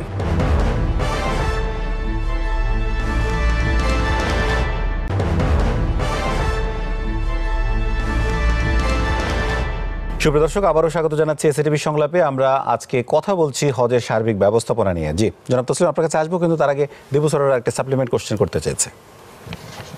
আমরা জানি যে হজ এজেন্সি যেগুলো আছে, তো সরকারের কালো তালিকাভুক্ত এরকম কোনো বিষয় আছে কি না আমরা জানি, আমরা গণমাধ্যমে এ নিয়ে রিপোর্টও হয়েছে বিভিন্ন সময়ে। আবার দেখা গেছে যে বছর কালো তালিকাভুক্ত করা হয়েছে, পরের বছর দেখা গেছে সরকারের কোনো নির্দেশ দেওয়া হয়নি যে এদেরকে কালো তালিকাভুক্ত থেকে তুলে নেওয়া হয়েছে, কিন্তু তারা কিভাবে হজ এজেন্সির এই দায়িত্ব পালন করেছে? জি ধন্যবাদ। আমার মনে হয় দীপু সারোয়ারের প্রশ্নটির উত্তর যদি ধর্ম বিষয়ক মন্ত্রণালয়ের মাননীয় যুগ্ম সচিব মহোদয় দেন ভালো হবে। আমি আনিস ভাইয়ের প্রশ্নের উত্তরে যেতে চাই। প্রথম কথা হলো, আমি যেটা বলেছি যে এখন ভালো, ধর্ম বিষয়ক মন্ত্রণালয় ভালো চলছে বা ভালো হচ্ছে, আমি কিন্তু আমার এই বক্তব্যটা পুরোটা যদি আপনি খেয়াল করেন দেখবেন যে আমি বলেছি যে এখন সমগ্র হজ ব্যবস্থাপনার বিষয়টি, গ্রাফটি ঊর্ধ্বমুখী, এ দিয়ে বুঝিয়েছি যে টোটাল সমস্ত বিষয়গুলিতে, এই অর্থে আমি বলেছি। অর্থাৎ এটা স্বাভাবিক, আগের চাইতে সব কিছুই ধরেন আপনার নিজের জীবনে বা ব্যক্তির জীবনে বা বিজনেসে বা নিজের সব কিছুতে আপনার উত্তরোত্তর সমৃদ্ধি হতে পারে, সমৃদ্ধির জন্যই তো কাজগুলি করা হচ্ছে। তো সেই অর্থে আমি সমৃদ্ধির কথা বলেছি, ধর্ম বিষয়ক মন্ত্রণালয় বর্তমান ভালো করছে। আর দ্বিতীয় বিষয় আপনি যেটা বলেছেন আকবর হজ গ্রুপ, দেখুন একটি বিষয় যে হজ লাইসেন্সগুলি দেন ধর্ম বিষয়ক মন্ত্রণালয়, হজ একটি ছোট বিষয় আপনাদের দৃষ্টি দেয়নি, আপনারাও এই বিষয়টি আমি খেয়াল করবেন যে রিক্রুটিং এজেন্সিস, যে বাইরের সদস্য, তাদের যে লাইসেন্স দেওয়া হয়, এটা দেয় প্রবাসী কল্যাণ মন্ত্রণালয়। কিন্তু সেখানে একটি শর্ত আছে, শর্ত হলো দরখাস্ত করার সময় বাইরার সুপারিশ নিতে হবে। এই জন্য, কারণ আপনি একজনকে লাইসেন্স দিয়ে বাইরার কাঁধে উঠিয়ে দিলেন, তারপরে বললেন যে আপনি তাকে এখন নার্সিং করেন। আপনি ধর্ম বিষয়ক মন্ত্রণালয় লাইসেন্স দেওয়ার সময় তিনি মন্ত্রণালয় চার্জার নিজের মতো করে দিচ্ছেন, কাকে দিবেন কাকে দিবেন না ইত্যাদি সব কিছু নিজেরা করছেন। করে আমাদের কাছে একটা চিঠি আসে যে ওনাকে লাইসেন্স দেওয়া হয়েছে, আমরা বাধ্য তাকে মেম্বার করতে। এবছর আমরা বরং কিছু মেম্বারদেরকে করার সময় আমরা ধর্ম বিষয়ক মন্ত্রণালয় তার অফিস দেখেছে, যাচাই করেছে ইত্যাদি, আমরা নিজেরা প্রাইভেট টিম করে সকলের অফিস দেখেছি, কাগজপত্র যাচাই করেছি, যে আইডি কার্ড দিচ্ছে সেটা ঠিক আছে কিনা, তিনি কোত্থেকে এসেছেন ইত্যাদি অনেক তথ্য সংগ্রহ করে একটা ফাইল তৈরি করে তারপরে আমরা এবার মেম্বারশিপ দিচ্ছি। এখন আমার প্রশ্ন হলো, বা আমার এটা আপনাদেরকে জানানো প্রশ্ন না, যে ধর্ম বিষয়ক মন্ত্রণালয় যাকে লাইসেন্স দেন তিনি হাবের মেম্বার হন, তাকে তখন তার সাথে ডিল করা, লাইসেন্স তাকে নার্সিং করার দায়িত্ব চলে আসে। এই ক্ষেত্রে যদি ধর্ম বিষয়ক মন্ত্রণালয় লাইসেন্স দেওয়ার পূর্বেই অন্যান্য লাইসেন্সিং অথরিটি যে কীভাবে এই কাজগুলি করে ওনারা একটা সুপারিশ নেন, সুপারিশ নিলে সুবিধা হলো দায় দায়িত্ব কিন্তু আবার হাবের উপরে তখন পড়ে। এই জন্য ধর্ম বিষয়ক মন্ত্রণালয়কে অনুরোধ করেছি আমরা, একটি ভালো সংবাদ জানাই, লাইসেন্সেরও এত লাইসেন্সের প্রয়োজনও ছিল না। দিতে দিতে এমন সংখ্যা, লাইসেন্স দেওয়ার একটা প্রতিযোগিতা শুরু হয়ে গেল মনে হয় যেন। লাইসেন্স এক পর্যায়ে আমি কি বলবো, এমন ভাব একটা চিন্তা তৈরি হলো, ধর্ম বিষয়ক মন্ত্রণালয় মনে হয় বাংলাদেশে কোটিখানিক লাইসেন্স দিয়ে দিবে। শেষে আমরা অনেক চাপাচাপি করে সর্বশেষে ধর্ম বিষয়ক মন্ত্রণালয়ের বর্তমান সচিব মহোদয় সহ সবাই একমত হয়েছেন যে না, তখন আমাদের মাননীয় মন্ত্রী অবশ্য তখন তিনি ছিলেন না, এটা আমি আরও 6-7 মাস আগের কথা বলছি, এর থেকে লাইসেন্স ইস্যু করা একেবারে বন্ধ রাখা হয়েছে। না, যারা এই ধরনের কর্মকাণ্ডের সাথে জড়িত তাদের বিরুদ্ধে হাবের কি পদক্ষেপ? না, স্পেসিফিক যে আকবর হজ গ্রুপ সেটার ব্যাপারে তো ওকে, আপনি যথার্থ বলেছেন। না, এটা আসলে হাবের তো কোনো ভূমিকা ছিল না। আমি একটু সম্পর্ক করতে চাই, সেটা হলো যে আমরা কিন্তু প্রতি বছরই কিন্তু দেখি যে হজ যখন মৌসুমটা চলে আসে তখন কিন্তু এই অনিয়মের বিষয়গুলো কিন্তু প্রতি বছরেই সামনে চলে আসে। আমরা যতই বলি না কেন যে হজ ব্যবস্থাপনায় আপডেট হচ্ছে, আসলে আলটিমেটলি এন্ড অফ দ্য ডেতে কিন্তু গিয়ে কিন্তু আমরা দেখি যে আসলে ওইভাবে কিন্তু আপডেটটা হচ্ছে না। হাজিরা কিন্তু কষ্ট করছে, প্রতারণার শিকার হচ্ছে।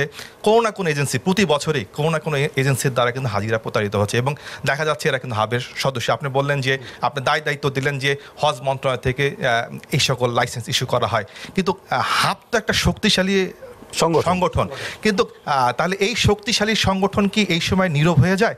কি কারণে নীরব হয়ে যায়? আপনারা কেন কোনো উদ্যোগ নিতে পারেন না, বা আপনারা কোনো কেন কার্যক্রম, আপনারা বলিষ্ঠ কেন ভূমিকা রাখতে পারেন না?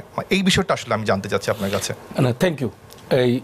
আমরা যেটা করতে পারি, আমরা শুধুমাত্র আমাদের সদস্যপদ আমরা ক্যান্সেল করতে পারি।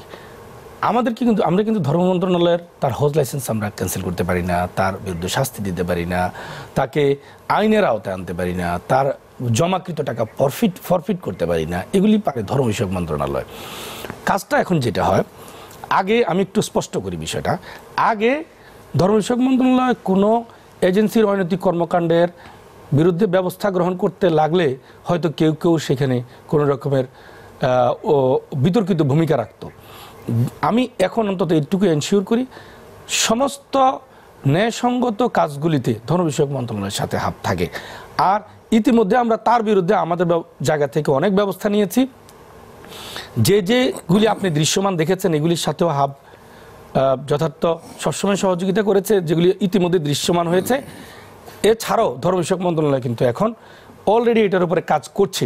কি করছে আমার মনে হয় এই বিষয়ে আমি যুগ্ম সচিব সাহেব বলতে পারবেন, এখন উনি কাজ করছেন। একটা বিষয় আপনার দৃষ্টিপাত করছি, সেটা হলো যে হাব নেতা বললেন যে আপনারা কাজ করছেন, ওনারাও আপনাদেরকে সহযোগিতা করছেন, কিন্তু একটা বিষয় আপনার কাছে জানতে চাচ্ছি যে জাস্ট 2 থেকে 3 দিন আগে একটা জাতীয় পত্রিকায় একটা রিপোর্ট বের হয়েছে যে ধর্ম সচিব যখন সৌদিতে গিয়েছিলেন ওখানে তিনি একটা অনিয়ম দেখতে পান এবং অনিয়মের ব্যাপারে উনি একটা এজেন্সির বিষয়ে উনি রিপোর্ট করতে বলেন এবং রিপোর্ট করে।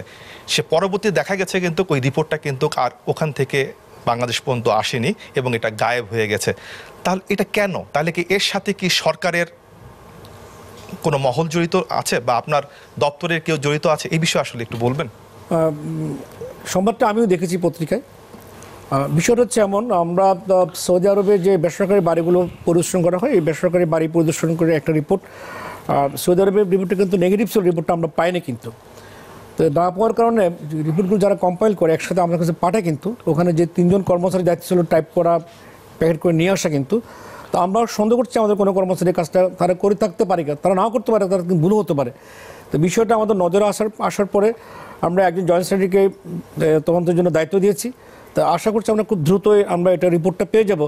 রিপোর্ট পেয়ে গেলে যাকে আমরা দোষী হিসেবে প্রমাণিত করতে পারবো তার বিরুদ্ধে আমরা শাস্তি নেবো। কিন্তু আমরা একটি অভিযোগে কিন্তু আমরা এবার সেটা আমল না নিয়ে আমরা কিন্তু যেতে দেবো না। কিন্তু ইতিমধ্যে আপনি জেনেছেন আমরা গত বছরের তুলনায় এবছর অনেক অভিযোগ কম পেয়েছি আমরা। 158টা অভিযোগ পেয়েছি আমরা, অলমোস্ট 100টা অভিযোগ এজেন্সির বিরুদ্ধে। আমরা তদন্ত কার্যক্রম আমরা শেষ করেছি।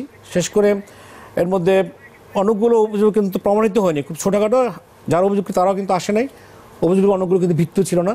আর আমরা অধিকাংশ এজেন্সি কিন্তু আমরা ইতিমধ্যে স্বাস্থ্যকর্মী ব্যবস্থা নিয়ে তাদেরকে আমরা কারণ দর্শাচ্ছি, সেটাও আপনি হয়তো দেখবেন কিন্তু। আর আকবর গ্রুপে যেটা বললেন, আসলে আকবর গ্রুপ বলতে কোনো গ্রুপ নাই কিন্তু আমাদের দৃষ্টিতে। আমাদের তারা কয়েকজন লাইসেন্সধারী আছে, তারা মিলে কিন্তু একটা গ্রুপ নাম দিয়ে কিন্তু নিয়ে যায়। আমরা যখন পত্রপত্রিকা আসলো হজে কে জান না কিন্তু জানতে ছিলাম, আমি তো একটা লোককে আটকে ফেললাম, তার স্ত্রীকে বললাম আমরা কিন্তু আটকে ফেলছি কমপ্লেন দিয়ে। বাট একটা লোককে আমি উইদাউট কমপ্লেন কিন্তু আমি কদিন আমি আটকে রাখবো? একজন হাজিকে পেলেন না, এসে আমি কমপ্লেন দিবে তার বিরুদ্ধে আমার এই অভিযোগ আছে কিন্তু। এই যে কারণে কিন্তু অনেক ক্ষেত্রে এক জায়গায় আমরা পেয়েছি, তো আমরা শেষ পর্যন্ত পেলাম কি খুলনায় একটা মামলা হয়েছে, ওইটা সূত্র দিয়ে বললাম কি এই এজেন্সিগুলো আমার কালচারভুক্ত এরা কোনো কাজ করতে পারবে না। কারণ আমরা ওটা নিয়ে আরও ইনকোয়ারি করছি।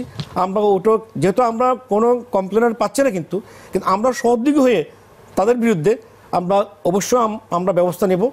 ওটাও কিন্তু আমাদের আমার জানা মতে ফারুক হোসেন নামে এক ভদ্রলোক, উনি হচ্ছে আল কিবলা, ওনার একটা এজেন্সি, উনিও টাকা জমা দিয়েছিলেন ওনার এজেন্সি থেকে 150-এর মতো ওই মুফতি লুৎফর রহমানের ওই গ্রুপে।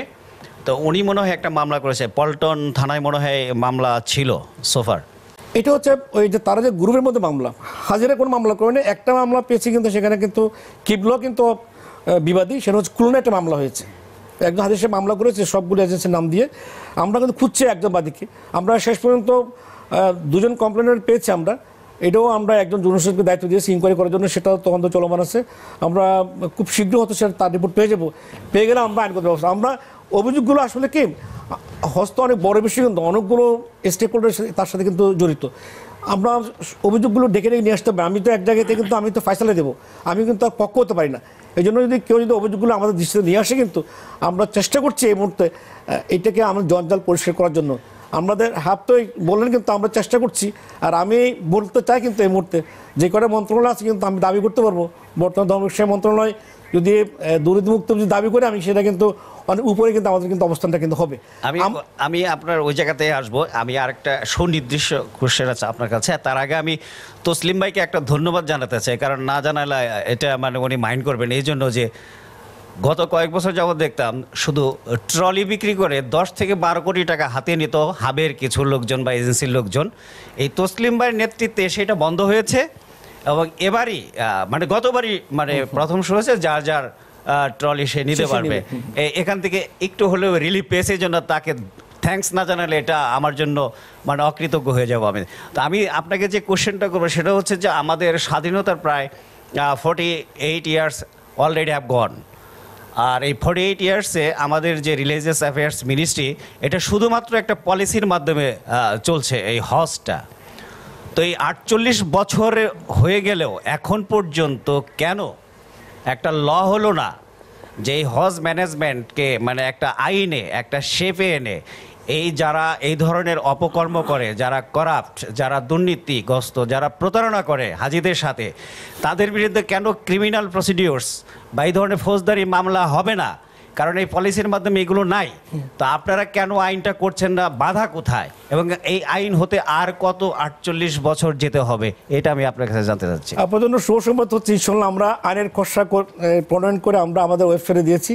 আমরা সকল মন্ত্রণালয় বিভাগে আমাদের স্টেক হোল্ডারের কাছে আমাদের আইনের খসড়া পাঠিয়েছি, আমরা মতামত পেয়ে গেছি। আগামীকালে আমাদের আইনের চূড়ান্ত আন্তঃমন্ত্রণালয় একটা সভা ছিল চূড়ান্ত করার জন্য, যেটা আমরা ক্যাবিনেটে পাঠাবো। আমরা খুব দ্রুত আন্তঃমন্ত্রণালয় সভা করে ইনশাল্লাহ আমরা আপনাদের সহযোগিতায় এই আইনটা চূড়ান্ত করে অচিরে কিন্তু 48 বছর তো নিশ্চয় লাগবে না, 48 মাসও নয়, আমরা খুব দ্রুত কিন্তু আমরা এই বছরের মধ্যে আইনটা আমরা চূড়ান্ত করতে চাই। সেজন্য আপনাদের সহযোগিতার প্রয়োজন। জি, আমি একটু এমওএ আলাউদ্দিন আপনার কাছে আসতে চাই। আমি যে একটা প্রশ্ন করেছিলাম তার ভিতরে আলোচনার ভিতরে বিষয়গুলো হারিয়ে গেছে। সেটা হচ্ছে থার্ড ক্যারিয়ারের একটি কথা বলেছেন বাবলু ভাই, যে এই যে ওমরা করতে গেলে খরচ হয় 70,000 টাকা থেকে শুরু, তাহলে একজন মানুষ হজব্রত পালন করবেন, তাকে কেন জমি জমা বিক্রি করে এই লক্ষ লক্ষ টাকা তাকে যোগান করতে হবে? এটা একটা বিষয়। আর এয়ারলাইন্সের যে বিষয়টা, আপনি এয়ারলাইন্সের সাথে কাজ করেন, পৃথিবীর বিভিন্ন দেশে এয়ারলাইন্সের সাথে আপনি কাজ করেন, এরকম থার্ড ক্যারিয়ারের বিষয়টাকে আমরা আসলে চূড়ান্ত সমাধানে যেতে পারি কিনা? না আসলে থার্ড কেয়ারটা কিন্তু হয়, থার্ড কেয়ার আমাদের দেশেও কিন্তু 1 বছর থার্ড কেয়ারের হাজি গেছে, আমি যদি আমার ইনফরমেশন যদি যাই তাহলে এখানে কিছু আবার থার্ড কেয়ারে কিছু অনিয়মও হয়েছে। হাজিরা কিন্তু আবার একটু কষ্ট করে আরেক দেশে যায়, ওখানে গিয়ে আবার 4 ঘন্টা 5 ঘন্টা 10 ঘন্টা থাকতে হয়। ওইটাকে যদি কোথাও যদি যে থার্ড কেয়ারের যেগুলি না, যিনি ট্রানজিটে যাবেন তিনি তো জেনেই যাবেন যে তিনি দুবাইতে অথবা অন্য কোথাও তার ট্রানজিট আছে 4 ঘন্টা বা 5 ঘন্টা, ট্রানজিট মানেই তো তাই। হ্যাঁ, তো ওই জায়গাটা যদি কিছুটা যদি কন্ট্রোল বা করা যায় এবং থার্ড কেয়ারে যাওয়ার ওপেন করে দেওয়া হয়, আমার মনে হয় হাজিরাই সিদ্ধান্ত নিতে পারবে বা এজেন্সিগুলিও মানে এই ব্যাপারে কাজ করতে পারলে হজের আমার কথাটা হলো কি যে হজের খরচটা কিভাবে। সৌদি আরব থেকে কি এরকম কোনো নির্দেশনা আছে কিনা যে সৌদি এয়ারলাইন্সকে তার অর্ধেক যাত্রী দিয়ে দিতে হবে? আসলে এই বিষয়টা আমি একটু মানে একদম ক্লিয়ার না বিষয়টা, যে যেহেতু উনি বলেছেন উনি সরকারি কর্মকর্তা, ওনার হয়তো জানার কথা, কিন্তু আমরা বিভিন্ন অন্য দেশ থেকে কিন্তু এই যে ক্যারিয়ার নিয়ে কোনো সমস্যার কথা কিন্তু আমরা শুনতে পাই না। আমাদের আছে অন্য দেশ থেকে যে ক্যারিয়ার নিয়ে যে ঝামেলাটা আমাদের দেশে হয় এটা কিন্তু অন্য দেশ থেকে পায় না। তার মানে কি তারা স্মুথলি কাজ করছে। আর যে এখানে আরেকটা কথা বলা হয়েছে যে এখন আরেকটা জিনিস আমি আজকে এখানে ভালো লাগছে, হাব সরকার এবং বেসরকার দুইটা আগে আমরা যারা ওখানে কাজ করছি বা মক্কায় আমরা কিন্তু তাদের সম্পর্কটা ছিল দাগ কুমড়ার মতো আর কি, কিন্তু এখন তো একে অপরকে তার ডিফার করতেছে, একে অপরের সহযোগীভাবে আমি অনেক প্রশ্ন দেখতেছি, কিন্তু এই হাব উত্তর দিচ্ছে সরকারের পক্ষ হয়ে। এবং এই যে একটা সম্পর্ক আমার মনে হয় ভালো কাজের, আমি কিন্তু এটাকে কিন্তু খারাপ দেখছি না, আমরা আগে ইতিবাচক হিসেবে দেখছেন। না, আমি এটাকে ইতিবাচক হিসেবে দেখছি যে আসলে এই সম্পর্কটা হলে, এই সম্পর্কটা থাকলে এবং ভালো দৃষ্টিকোণ থাকলে কিন্তু একটা ভালো কিছু উপহার দেওয়া যায়। আর বাংলাদেশের সরকার আসলে এখানে অনেক কিছু করণীয় আছে, আসলে এই বিষয়টা একটু খোঁজ নেওয়া দরকার। আসলে সৌদি গভর্নমেন্টের যে সৌদি এয়ারলাইন্সের যে বিষয়টা বলা হয়েছে, আমার মনে হয় না এই বিষয়টা, আমার মনে হয় বাংলাদেশ সরকার যদি চাপ দেয় তারা এতটা নিতে পারবে না। আপনার কথা কিছু আমরা একটু আগে জানলাম যে সেটা হলো যে আমাদের পার্শ্ববর্তী যে দেশগুলো রয়েছে সেখানে থার্ড ক্যারিয়ার কিন্তু রয়েছে, তারা টেন্ডার দিচ্ছে যে এই মৌসুমে হজযাত্রী পরিবহনে কত টাকা নিতে পারবেন যাত্রী।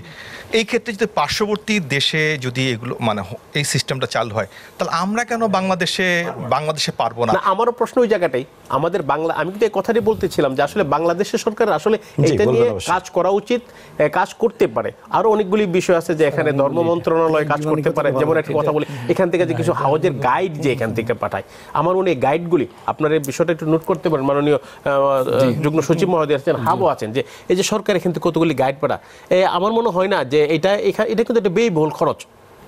এই টাকাটা কার থেকে নিচ্ছে?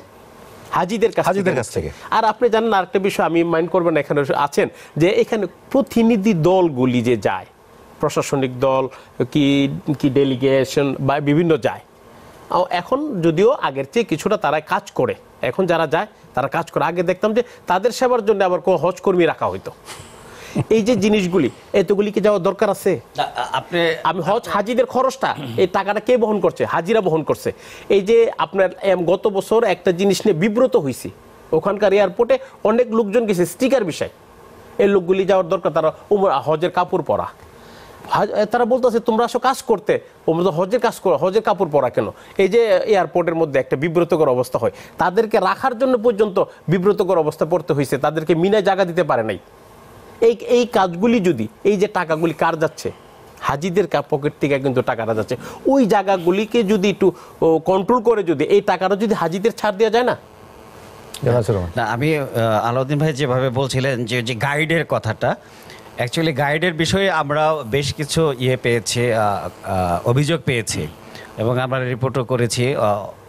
ইভেন সৌদি আরবে এটা নিয়ে মারামারি বন্ধ হয়েছে, পত্রিকায় নিউজ হয়েছে, তাকে ডেথ থ্রেট দিয়েছে এবং মামলা পর্যন্ত গড়িয়েছে। বাংলাদেশে এসে সেটা সেটেল করা হয়েছে। তো আমি মিস্টার জয়েন্ট সেক্রেটারি সাহেব কাছে জানতে যাব যে এই যে তার আগে আমি বলতে চাই যে বর্তমান যে state minister mister Sheikh Mohammad Abdullah, উনি নিজেও ভিকটিম। বারবার উনি বলছেন যে আমি হজ করতে যে আমি অনেক সাফারার, অনেক ধরনের সমস্যা দেখেছি, আমি আশা করি এগুলা সমাধান করতে পারবো। এটা আমি ওনাকে সামনে রেখেই কোশ্চেনটা করতে চাচ্ছি, যদি অনুষ্ঠানটা উনি দেখে থাকেন বা দেখবেন তাহলে উনি বুঝতে পারবেন। সেটা হচ্ছে যে প্রতি বছরই যে হজ গাইডের নামে রাজনৈতিক বিবেচনায় যারা জীবনে কোনোদিন সৌদি আরব যাননি তারা কোনো রাস্তাঘাট চেনেন না, এবং তাদেরকে খোঁজার জন্য নাকি আরও লোক নিয়োগ করতে হয়, এবং তারা যে ওখানে যাদের সাথে যায় তাদের সাথে মিসবিহেভ করে, তারা কোনো কিছুই জানে না, এবং তাদেরকে পলিটিক্যাল কনসিডারেশনে তাদেরকে নিয়ে যাওয়া হয় প্রথমত। আর দ্বিতীয়ত দেখা যাচ্ছে যে স্বাস্থ্যকর্মী, দেখা যাচ্ছে মালি, গার্ডেনার, ঝাড়ুদার, এদেরকে স্বাস্থ্যকর্মী তৈরি করে নিয়ে যাওয়া হচ্ছে। তো ওই আলাউদ্দিন ভাই যেভাবে বললেন যে এই টাকাগুলো তো হাজিদের কাছ থেকেই নেওয়া হচ্ছে, তা আপনারা কি এই ধরনের কোনো পদক্ষেপ নেবেন কিনা, বা এই সরকার যেহেতু সবারই একটা এক্সপেকটেশন আছে যে আপনারা ভালো কাজ করছেন, আমরাও চাই, মাননীয় প্রধানমন্ত্রীও চান যে আমার হাজিরা যেন কষ্ট না পায়, কারণ তাদের জীবনের মানে শেষ সম্বল বিক্রি করে তাদের একটা নিয়ত থাকে যে আমরা হজ করব, এবং এদেরকে বলা হয় আল্লাহর মেহমান। সেই আল্লাহর মেহমানদের সাথে যে ধরনের আচরণ করা হয়, যে এবার কি আপনি এই ধরনের পদক্ষেপ নেবেন যে পলিটিক্যাল কনসিডারেশনে কোনো ধরনের গাইড পাঠানো হবে না, যাতে যে প্রপার লোক যাতে প্রপার জায়গায় যেতে পারে, এই ধরনের কি এনশিওর করতে পারবেন আপনারা? আচ্ছা, আনিস ভাইয়ের কথা সূত্র ধরে আমি একটু বলতে চাচ্ছি যে আমার সৌভাগ্য হয়েছিল যে কিছুদিন আগে হজ আপনার ধর্ম মন্ত্রণালয়ের ব্যবস্থাপনা একটা সেমিনার হয়েছিল, সেই সেমিনারে আমি গিয়েছিলাম, ভাইও গিয়েছিলেন হাবের ইয়েতে। সেখানে কিন্তু একটা বিষয়ে অভিজ্ঞতা হয়েছে যে ধর্ম মন্ত্রণালয়েরই কর্মকর্তারা অভিযোগ করছেন যে হজ ব্যবস্থাপনার ক্ষেত্রে যাদেরকে পাঠানো হচ্ছে ওই টাইমটাতে তারা অনেকেই হজ কীভাবে করতে হয়, কোথায় যেতে হয়, কিভাবে হাজিদেরকে সুরক্ষা দিতে হয় তা কিন্তু হচ্ছে না, যার কারণে কিন্তু প্রতিবারই কিন্তু বিশৃঙ্খলা দেখা যাচ্ছে। এবং একটা দাবি উঠেছিল যারা এই বিষয়টা নিয়ে অভিজ্ঞ হজ মন্ত্রণালয়ের যে সকল কর্মকর্তা বা কর্মচারী তাদেরকে যেন হাজিদের ক্ষেত্রে দায়িত্ব দেওয়া হয়, সেবার জন্য দায়িত্ব দেওয়া হয়। এই বিষয়টা কিন্তু আমরা ওখানে প্রকাশ্যেই দেখেছি। যদিও এই সেমিনারটা হয়েছিল গত সরকারের শেষ সময়, তখন ধর্ম প্রতিমন্ত্রী যিনি ছিলেন উনি ছিলেন, এবং উনি কিন্তু আশ্বস্ত করেছিলেন যে এরপর থেকে এই রকম ঘটনা ঘটবে না। আমি ছিলাম, এই বিষয়টা যদি আপনি একটু ক্লিয়ার করেন।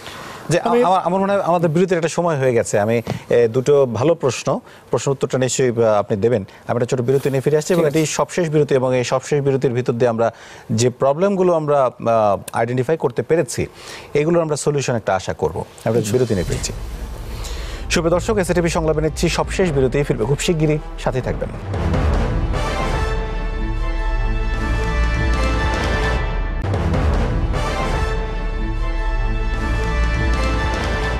সুপ্রিয় দর্শক, আবারও স্বাগত জানাচ্ছি আমাদের অনুষ্ঠানে। আমরা শেষ প্রান্তে এসে উপনীত হয়েছি। জনাব যুগ্ম সচিব, আপনি যদি উত্তরগুলো দিতেন। ধন্যবাদ। আমি আনিসের প্রশ্নের উত্তর দিয়ে আমি আসতে চাই। মাননীয় মন্ত্রী এবার দায়িত্ব নিয়ে বলছেন আমি হজের যতগুলো অনিয়ম আছে সবগুলো দূর করার চেষ্টা করবো, ইনশাল্লাহ দূর করে ছাড়বো। আর তার প্রথম উদ্যোগ হচ্ছে আপনার জন্য সুখবর, আমাদের সবার জন্য সুখবর হচ্ছে এবার আমরা অন্যান্যবার যে গাইড নিয়েছি, আমি সেদিকে যাব না, এবার আমরা যারা হজ করেনি, অনভিজ্ঞ এমন কাউকে গাইড হিসেবে প্ল্যান করবো না, এটা বলে গেলাম। কিন্তু এটা সিদ্ধান্ত, কিন্তু তাছাড়া আরও সিদ্ধান্ত হচ্ছে এবার আমরা অর্ধেক গাইড কিন্তু আমরা সৌদি আরব থেকে নেব। যারা সৌদি আরবে আরবি ভাষা বুঝেন, হজের মাসালা জানেন, রাস্তাঘাট চিনেন, অর্ধেক এখান থেকে হাজিকে গাইড করে নিয়ে যাবে, বাকি অর্ধেক হাজি থেকে রিসিভ করে তারা কিন্তু গাইড করবে। তবে এটা আবার বললাম, কিন্তু যারা হজ করে নেই, অনভিজ্ঞ, এমন কেউ যাবে না। কিন্তু আলাউদ্দিন সাহেব যেটা বললেন, আমাদের বিভিন্ন সময় অনেক সময় অনেক লোকজন গিয়েছে কিন্তু কাজ করেনি। এবার নীতিমালায় একটি বিষয় আনা হয়েছে, এবার যারা যাবেন কিন্তু বিভিন্ন ধরনের সেবা করার জন্য, উনি সেবা করছেন কিনা তার বিরুদ্ধে একটা কিন্তু গোপন রিপোর্ট হবে, অ্যাডমিনিস্ট্রেটিভ টিমের প্রধান এবং কাউন্সিল হজ রিপোর্ট দেবেন, তার পরিপ্রেক্ষিতে উনি দেশে ফেরার পরে তার বিরুদ্ধে কিন্তু বিভাগীয় মামলা হবে। কিন্তু অর্থাৎ আমরা সবাইকে দায়িত্বের মধ্যে নিয়ে আসতে চাই, কিন্তু যেন সবাই হজযাত্রার সবাই পরিপূর্ণ সেবাটা পায়। কিন্তু আর সহায়ক দলে কিছু ওই নিচের শ্রেণীর কর্মচারী ঢুকে, কিন্তু ওখানে গিয়ে অনেকগুলো নিচের কাজ করতে হয়, ঘর মোছা, এই ক্লিনিকগুলি পরিষ্কার করা, সেখানে আমার সংখ্যা বেড়ে যায়।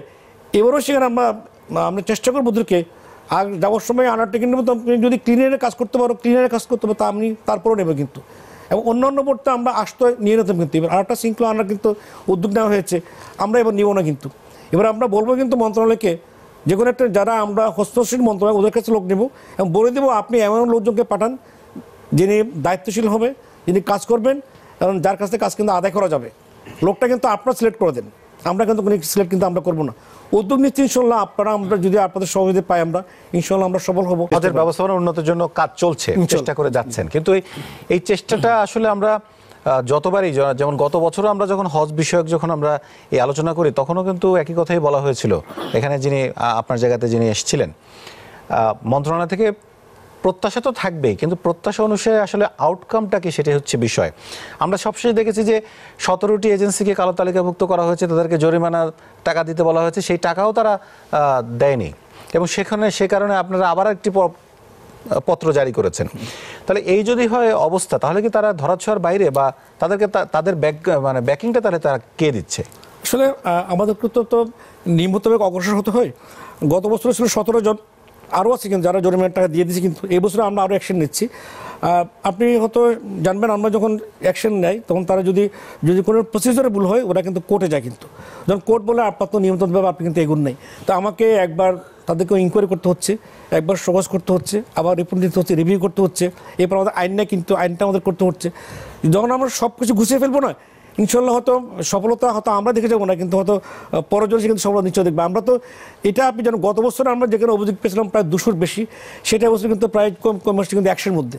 এটা হলো একটা কিন্তু ইন্ডিকেটর, কিন্তু অভিযোগগুলো কমে আনতে সক্ষম হচ্ছে, নিশ্চয়ই সেবার মান কিন্তু উন্নত হয়েছে। তো আমরা চেষ্টা করবো এবছর অভিযোগ কিন্তু থাকবেই। আর 1 লক্ষ 20,000 হাজিরের মধ্যে যদি 100টা অভিযোগ পাই, আমি বলবো এটা কিন্তু 158টা ছিল, তার মধ্যে কমে আসছে 100টা। এটা কিন্তু থাকাটা কিন্তু স্বাভাবিক। যদি এর চেয়ে কম অভিযোগ পেয়ে হয়, এটা আমি বলবো কিন্তু অস্বাভাবিক। কিন্তু 1,20,000 হাজিরের মধ্যে যদি আমার কাছে দূষণমূলক কমপ্লেন না আসে, তাহলে বলবো হয় আমরা সেবা দিয়ে নেই, কিন্তু আমাদের তারা খুব বিরক্ত ছিল, অথবা আমরা কিন্তু অতিমানব হয়ে গেছি। এই জন্য তবে কালো তালিকাভুক্তই করলে যে তাদের পানিশমেন্ট শেষ হয়ে গেল, বা তাদের লাইসেন্স বাতিল করলেই যে তাদের পানিশমেন্ট শেষ হয়ে গেল, এটা কিন্তু ঠিক না। কারণ হলো তাদের পানিশমেন্টটা অ্যাকচুয়ালি আইনগতভাবে তারা যেন আর কখনো এই বিজনেসে না আসতে পারে, কিংবা হাব যাতে তাদের মেম্বারশিপ আর রিনিউ না করতে পারে, যদি কোর্টও তাদেরকে তাদের ফেভারে যদি রায় দেয়, সেই বিষয়েও আপনাদের পদক্ষেপ নেওয়া উচিত বলে আমরা মনে করি, বা নেবেন কিনা, মানে এটা নেওয়া উচিত কিনা, যে যারা ভবিষ্যতে, কারণ তারা যখনই আসবে তারা এই প্রতারণাই করবে। কারণ আমরা কিন্তু এরকমও দেখেছি, আমি আরেকটু যোগ করি আনিস ভাইয়ের সাথে, যে যারা একদিকে কালো তালিকাভুক্ত হলেন, তারা ওইটাকে আপনি জরিমানা বা অন্য যে অ্যাকশন সেটা ওই অবস্থায় রেখে দিলেন, তিনি নতুন আরেকটি লাইসেন্স দিয়ে উনি দিব্যি আবার পরের বছরও কাজ করছেন।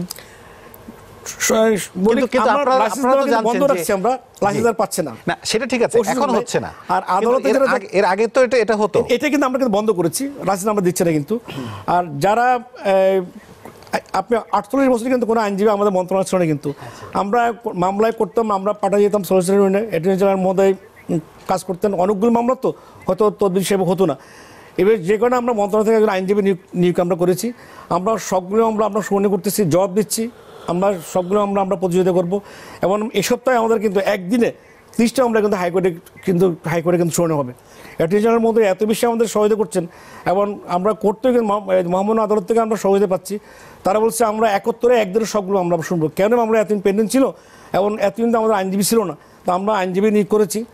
আর আমরা যখন ইনকোয়ারি করতে যাই, 2 বছরে আমাদের গত বছর 3টে কমিটি ছিল, এবছর 3টে আমাদের 2টো কমিটি ছিল।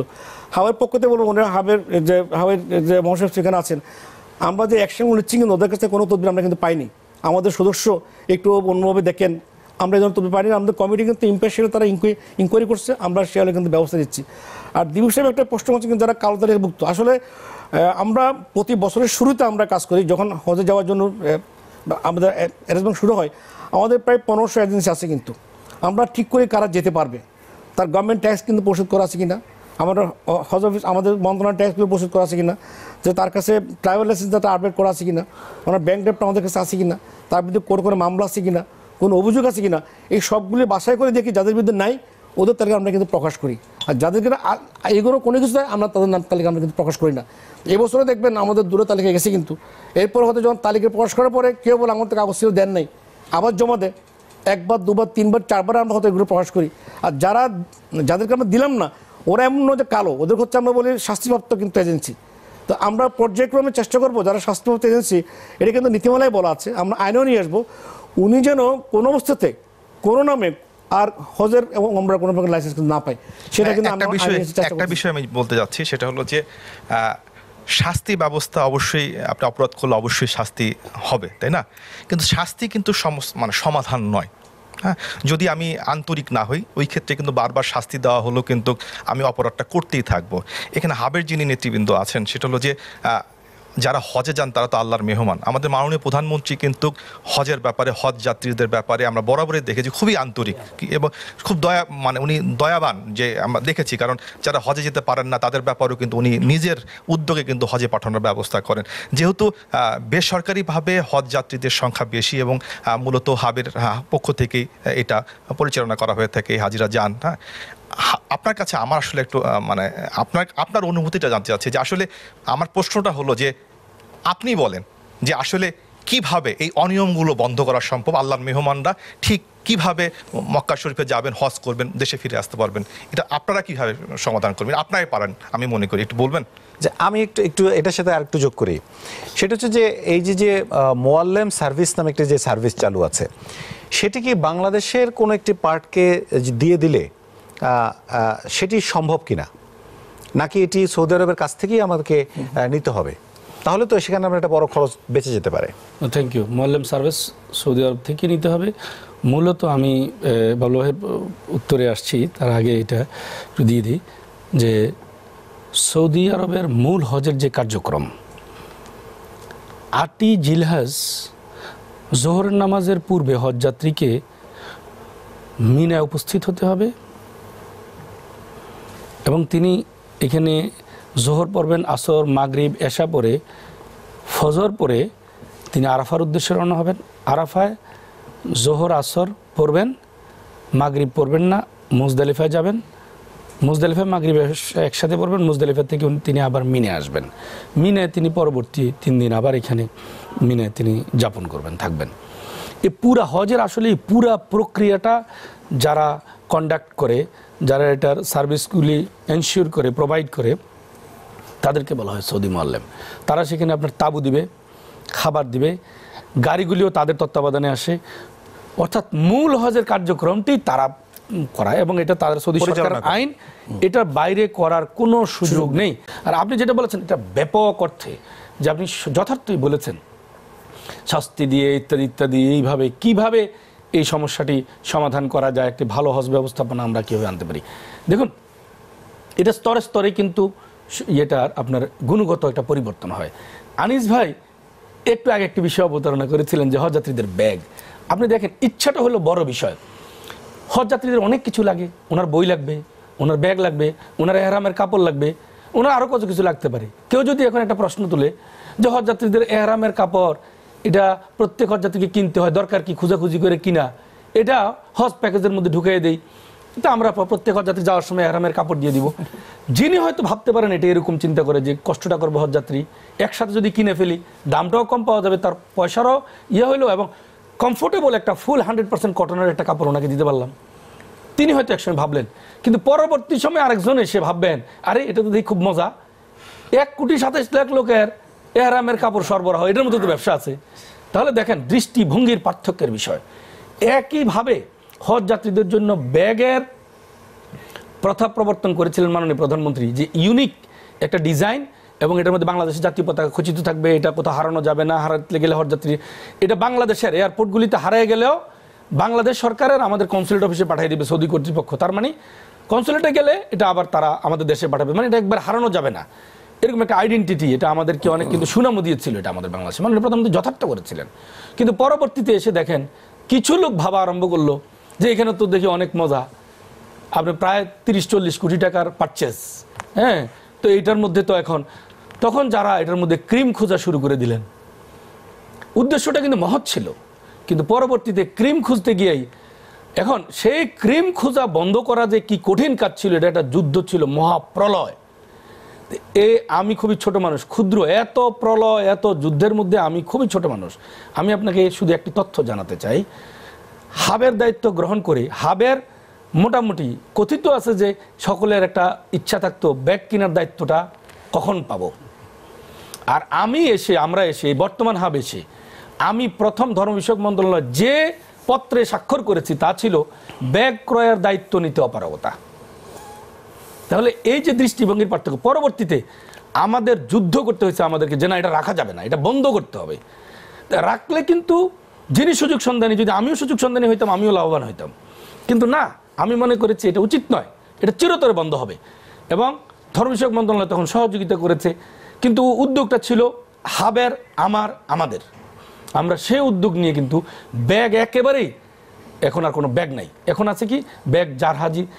আপনি ওনার থেকে 2,500 টাকা নিলেন, 800, 900, 1200 টাকা দিয়ে ব্যাগ দিলেন, তাহলে আপনি ওনাকে আপনি বঞ্চিত করলেন, ঠকাইলেন। তাহলে এখন পরবর্তীতে এই প্রস্তাবটা আমি করেছি যে না, ওনার ব্যাগ ওনার কাছে থাকবে, উনি ওনার টাকার সর্বোচ্চ ব্যবহার করতে পারবেন। এই কথাটাই আনিস ভাই আপনাকেও ধন্যবাদ, যে অনেক সময় মানুষ আমরা এগুলি ভুলে যাই। দ্বিতীয় বিষয়গুলিতে আসেন, এখনও দৃষ্টিভঙ্গির পরিবর্তনের প্রয়োজন। এই ক্ষেত্রে দুটো বিষয়, কিন্তু কেন এই প্রবলেমটা হচ্ছে, দুটো বিষয়। একটু আগে আপনারা মূল্য কমানোর যে কথাটা বলেছেন, এইখানে একটা বড় বিষয় আছে। হজ যাত্রীগণ সবসময়, যখন আমরা সর্বনিম্ন প্যাকেজ 3,44,000 টাকা ধর্ম বিষয়ক মন্ত্রণালয় করেছে, আমরা এখনো হাব করে নেই। হাবের এটা আগামী শনিবারে প্রকাশিত হবে, তাও কাছাকাছি থাকবে, একবারে কাছাকাছি থাকবে। সেই প্যাকেজটাতে কি কি সুবিধা থাকবে এবং এই মূল্যে এর চেয়ে এই মূল্য নিয়ে, এর চেয়ে কম মূল্য নিয়ে এই সেবা দেওয়া সম্ভব নয়। এর মধ্যে যারা দূরে থাকে, অর্থাৎ এই হজ ব্যবস্থাপনার সাথেই নাই, ধরেন কোনো মসজিদের ইমাম, কোনো মুয়াজ্জিন সাহেব, কোনো মক্তবের হুজুর অথবা প্রতিবেশী কোনো ব্যক্তি, তিনি এটার দালালি গ্রহণ করেন নিজে নিজে স্বপ্রণোদিত হয়ে। আপনি বলতে পারেন যে এজেন্ট কর্তৃক নিয়োজিত দালাল, না, আপনি অবাক হবেন। আমি আপনাকে একটা বিষয় উন্মোচন করে দিতে চাই। তিনি আগে গিয়ে কয়েকজনকে, উনি 30 জন 40 জন নিয়ে তিনি একত্রিত করেন, করে এখন উনি এর কাছে যাবে, আপনার কাছে আসবে, আপনি বলবেন যে আমার হলো প্যাকেজ, সরকার ঘোষিত, এটা ফিক্সড, আমি আর নিচে পারবো না, সম্ভব নয়। উনি এর কাছে যাবেন। হাজী সাহেব কিন্তু এটা জানেন না। ওই ব্যক্তি, তিনি মধ্যস্বত্বভোগী, তিনি যদি এটাও করতেন যে একটি এজেন্সিকে এই মূল্যটা দিয়ে বলতেন, ভাই আমাকে 2,000 টাকা দিয়েন আপনি, তাও একটা কথা ছিল, আমি জাস্ট একটা যৌক্তিক উপস্থাপনা করার চেষ্টা করছি। কিন্তু তিনি কি করেন, কত তলানিতে গিয়ে এই হাজিগুলি বিক্রি করা যায়। আমি কিন্তু এখন এটাকে এইভাবে বললাম। তাহলে মূল বিষয় হলো, প্রথমত যে কাজটা করতে হবে, নিচ থেকে শুরু করতে হবে। আমাদের সমস্ত হজ যাত্রীদের প্রতি আমার একটা আবেদন, সারা দেশের, অন্তত এই ফোরাম, এই আজকের এই অনুষ্ঠানের মাধ্যমে, যে আপনারা অন্তত সরাসরি এজেন্সিকে টাকাটা দেন, মধ্যস্বত্বভোগীকে দিবেন না। এতে কি হয়, উনি সবচেয়ে কম, উনি কিন্তু পুরো টাকাটা নিচ্ছে, কিন্তু যেখানে ওনার 30,000 40,000, ওনার লাভের আকাঙ্ক্ষার কোনো শেষ নাই। যেখানে বেশি লাভ পাবেন উনি সেখানে হাজিকে বিক্রি করবেন। 1, 2 হলো অনেক ক্ষেত্রে দেখা যায় উনি টাকাই দেন নাই, উনি ভেঙে গেছেন। আপনারা যে নিউজগুলি দেখেন, আপনি অবাক হবেন। আপনারা নিশ্চয়ই জানেন, হজ ক্যাম্পে আপনি দেখলেন, আমিও দেখলাম যে এইখানে 30 জন ঘুরতেছে, ওনারা কান্নাকাটি করছে যে আমরা হজ যেতে পারছি না। কথা বললে শোনা যায় উনি টাকা দিয়েছেন মসজিদের ইমাম সাহেবের কাছে, কোনো এজেন্সিকে দেন নাই। কিন্তু হয়তো সেদিন একটা নিউজ হলো যে 30 জন হজ যাত্রী কান্নাকাটি করছে। এর পেছনের কাহিনীটা হয়তো আমরা অনেকেই জানি না। এই জন্য এটা হলো 1 নাম্বার। দ্বিতীয়টা বিষয়টা আসতে, অবশ্যই এজেন্সিকে দায়িত্বশীল হতে হবে। লাভের প্রত্যাশা অপরিসীম থাকলে চলবে না। যেমন যেই দালাল ফরিয়া মধ্যস্বত্বভোগী হাজী সাহেবের যা খুশি হোক, ওনার 30,000 টাকা লাগবে, 40,000 টাকা লাগবে, এই চিন্তা যিনি করেন, একই রকম আমরা হলেও, আমাদের এজেন্সিগুলি হলেও চলবে না। আমরা সেবা দিব লজিক্যাল সিকোয়েন্স, যে একটা যৌক্তিক যে আপনার ব্যবসা হওয়া, সেটা যাতে হয়, এটাকে এনশিওর করা। এবং এক্ষেত্রে আমি মনে করি এজেন্সিদেরও মানসিকতার অনেক পরিবর্তন হয়েছে। যেটাই বলছি যে আগের থেকে এই পদ্ধতিটার অনেক উন্নতি সাধিত হয়েছে। ভবিষ্যতে আমি আশা করি এই ধারায় সমস্যাটি আস্তে আস্তে সংকুচিত হবে। আস্তে আস্তে আমরা একদম শেষে যারা মেমো আলোচনা, আপনি বলতে চাইছিলেন যে এই টাকা আসলে কমানো সম্ভব। হ্যাঁ, কিভাবে আসলে আমি সেটা বলি এই কারণে যে একটু আগে কিন্তু উনি বলে গেছে যে একজন মসজিদের ইমাম সাহেব যে মধ্যস্বত্বভোগী যে টাকাটা নিচ্ছে, সে 20,000 30,000 টাকা, মিনিমাম 30,000 টাকা। এরপর ওই হাজিটাকে কিন্তু এজেন্সি সৌদি আরবে নিয়ে যাচ্ছে, হজ করে আসতেছে। সো এটা কমানো সম্ভব। পলিসি যারা আছে সরকারে নেবে, পলিসি হাব নেবে। আমি বলি এটা কমানো সম্ভব, যদি মধ্যস্বত্বভোগীটা যদি বন্ধ করা যায়, এখানে কমানো সম্ভব। আপনি হজের যে যদি বলেন কোন মধ্যস্বত্বভোগীকে টাকাটা দেওয়া যাবে না, টাকাটা সরকারের কাছে জমা দেন, এজেন্সি সরকারের কাছ থেকে টাকা নিবে, নিয়ে খরচ করবে এজেন্সির নামে এজেন্সির অ্যাকাউন্টে জমা দিয়ে সরাসরি একটা অ্যাকাউন্টে টাকাটা জমা হবে। না, কিন্তু প্রশ্ন আছে এখানে, সেটা হলো যে আমি যে সেমিনারটায় গিয়েছিলাম আপনার বিগত সরকারের শেষ সময়, যেটা ধর্ম মন্ত্রণালয়ের সেমিনার, ওখানে কিন্তু এই কথাগুলো কিন্তু উঠে এসেছে যে সরাসরি এজেন্সিকে দেওয়া যায় কিনা। কিন্তু ওখানে একটা বিষয় পরিষ্কার হয়েছে, সেটা হলো যে গ্রামের যে মানুষটা হজেতে যান সে কিন্তু ওই এলাকার তার প্রতিবেশী যে ইমাম সাহেব আছে তাকে কিন্তু বিশ্বাস করেন, হ্যাঁ, যার কারণে উনি কিন্তু চেনেন না যে কোন এজেন্সি থেকে উনি টাকাটা দেবেন। এই ক্ষেত্রে এই বিশ্বাসটা করতে গিয়ে কিন্তু ওই যে ইমাম সাহেব দিচ্ছেন ওখানেই কিন্তু উনি প্রতারণার শিকার হচ্ছেন এবং তিনি লাভবান হচ্ছেন। ঠিক আছে, কারণ আমাদের মানুষগুলো খুব ধর্মপ্রাণ মানুষ, খুব সহজেই এই দেশের মানুষরা কিন্তু মানুষকে বিশ্বাস করে, যার কারণে কিন্তু প্রতারণার ধাপ কিন্তু রয়ে যাচ্ছে। এটা আসলে একটা সমাধান হওয়া প্রয়োজন মনে করি। ওই জায়গাটা আমরা আসলে শেষ মানে আমাদের সময়। আর একেবারে একটা সেকেন্ড আনিস ভাই, আপনি যেটা ওয়ান সেকেন্ড, আপনি যেটা বলেছেন যে আজিজিয়া বা দূরে রেখে, অ্যাকচুয়ালি এখনো আমাদের হজ যাত্রীগণ এখনো 3 কিলোমিটার 4 কিলোমিটার দূরে 5 কিলোমিটার দূরে রেখে প্যাকেজ করার মতো মানসিক অবস্থা তৈরি হয়নি। আপনি যেটা বলেছেন শুরুতে যেটা বলেছিলেন সেটাই সত্য, আমাদের হজ যাত্রীগণ এবারে যেভাবে হোক কাছে থাকতে চান, তবে হ্যাঁ আজিজিয়া বা দূরে কোথাও রেখে এই প্যাকেজ কমানো সম্ভব। অনেক কিন্তু দূরে এটা অনেক দূরে। একটা বিষয় অবতারণা করতে, সেটা হচ্ছে যে আপনারা ইচ্ছা করলে আপনার সাফারিংস হাব অনেক ক্ষেত্রেই আমাদের হজ যাত্রীদের কমাতে পারে।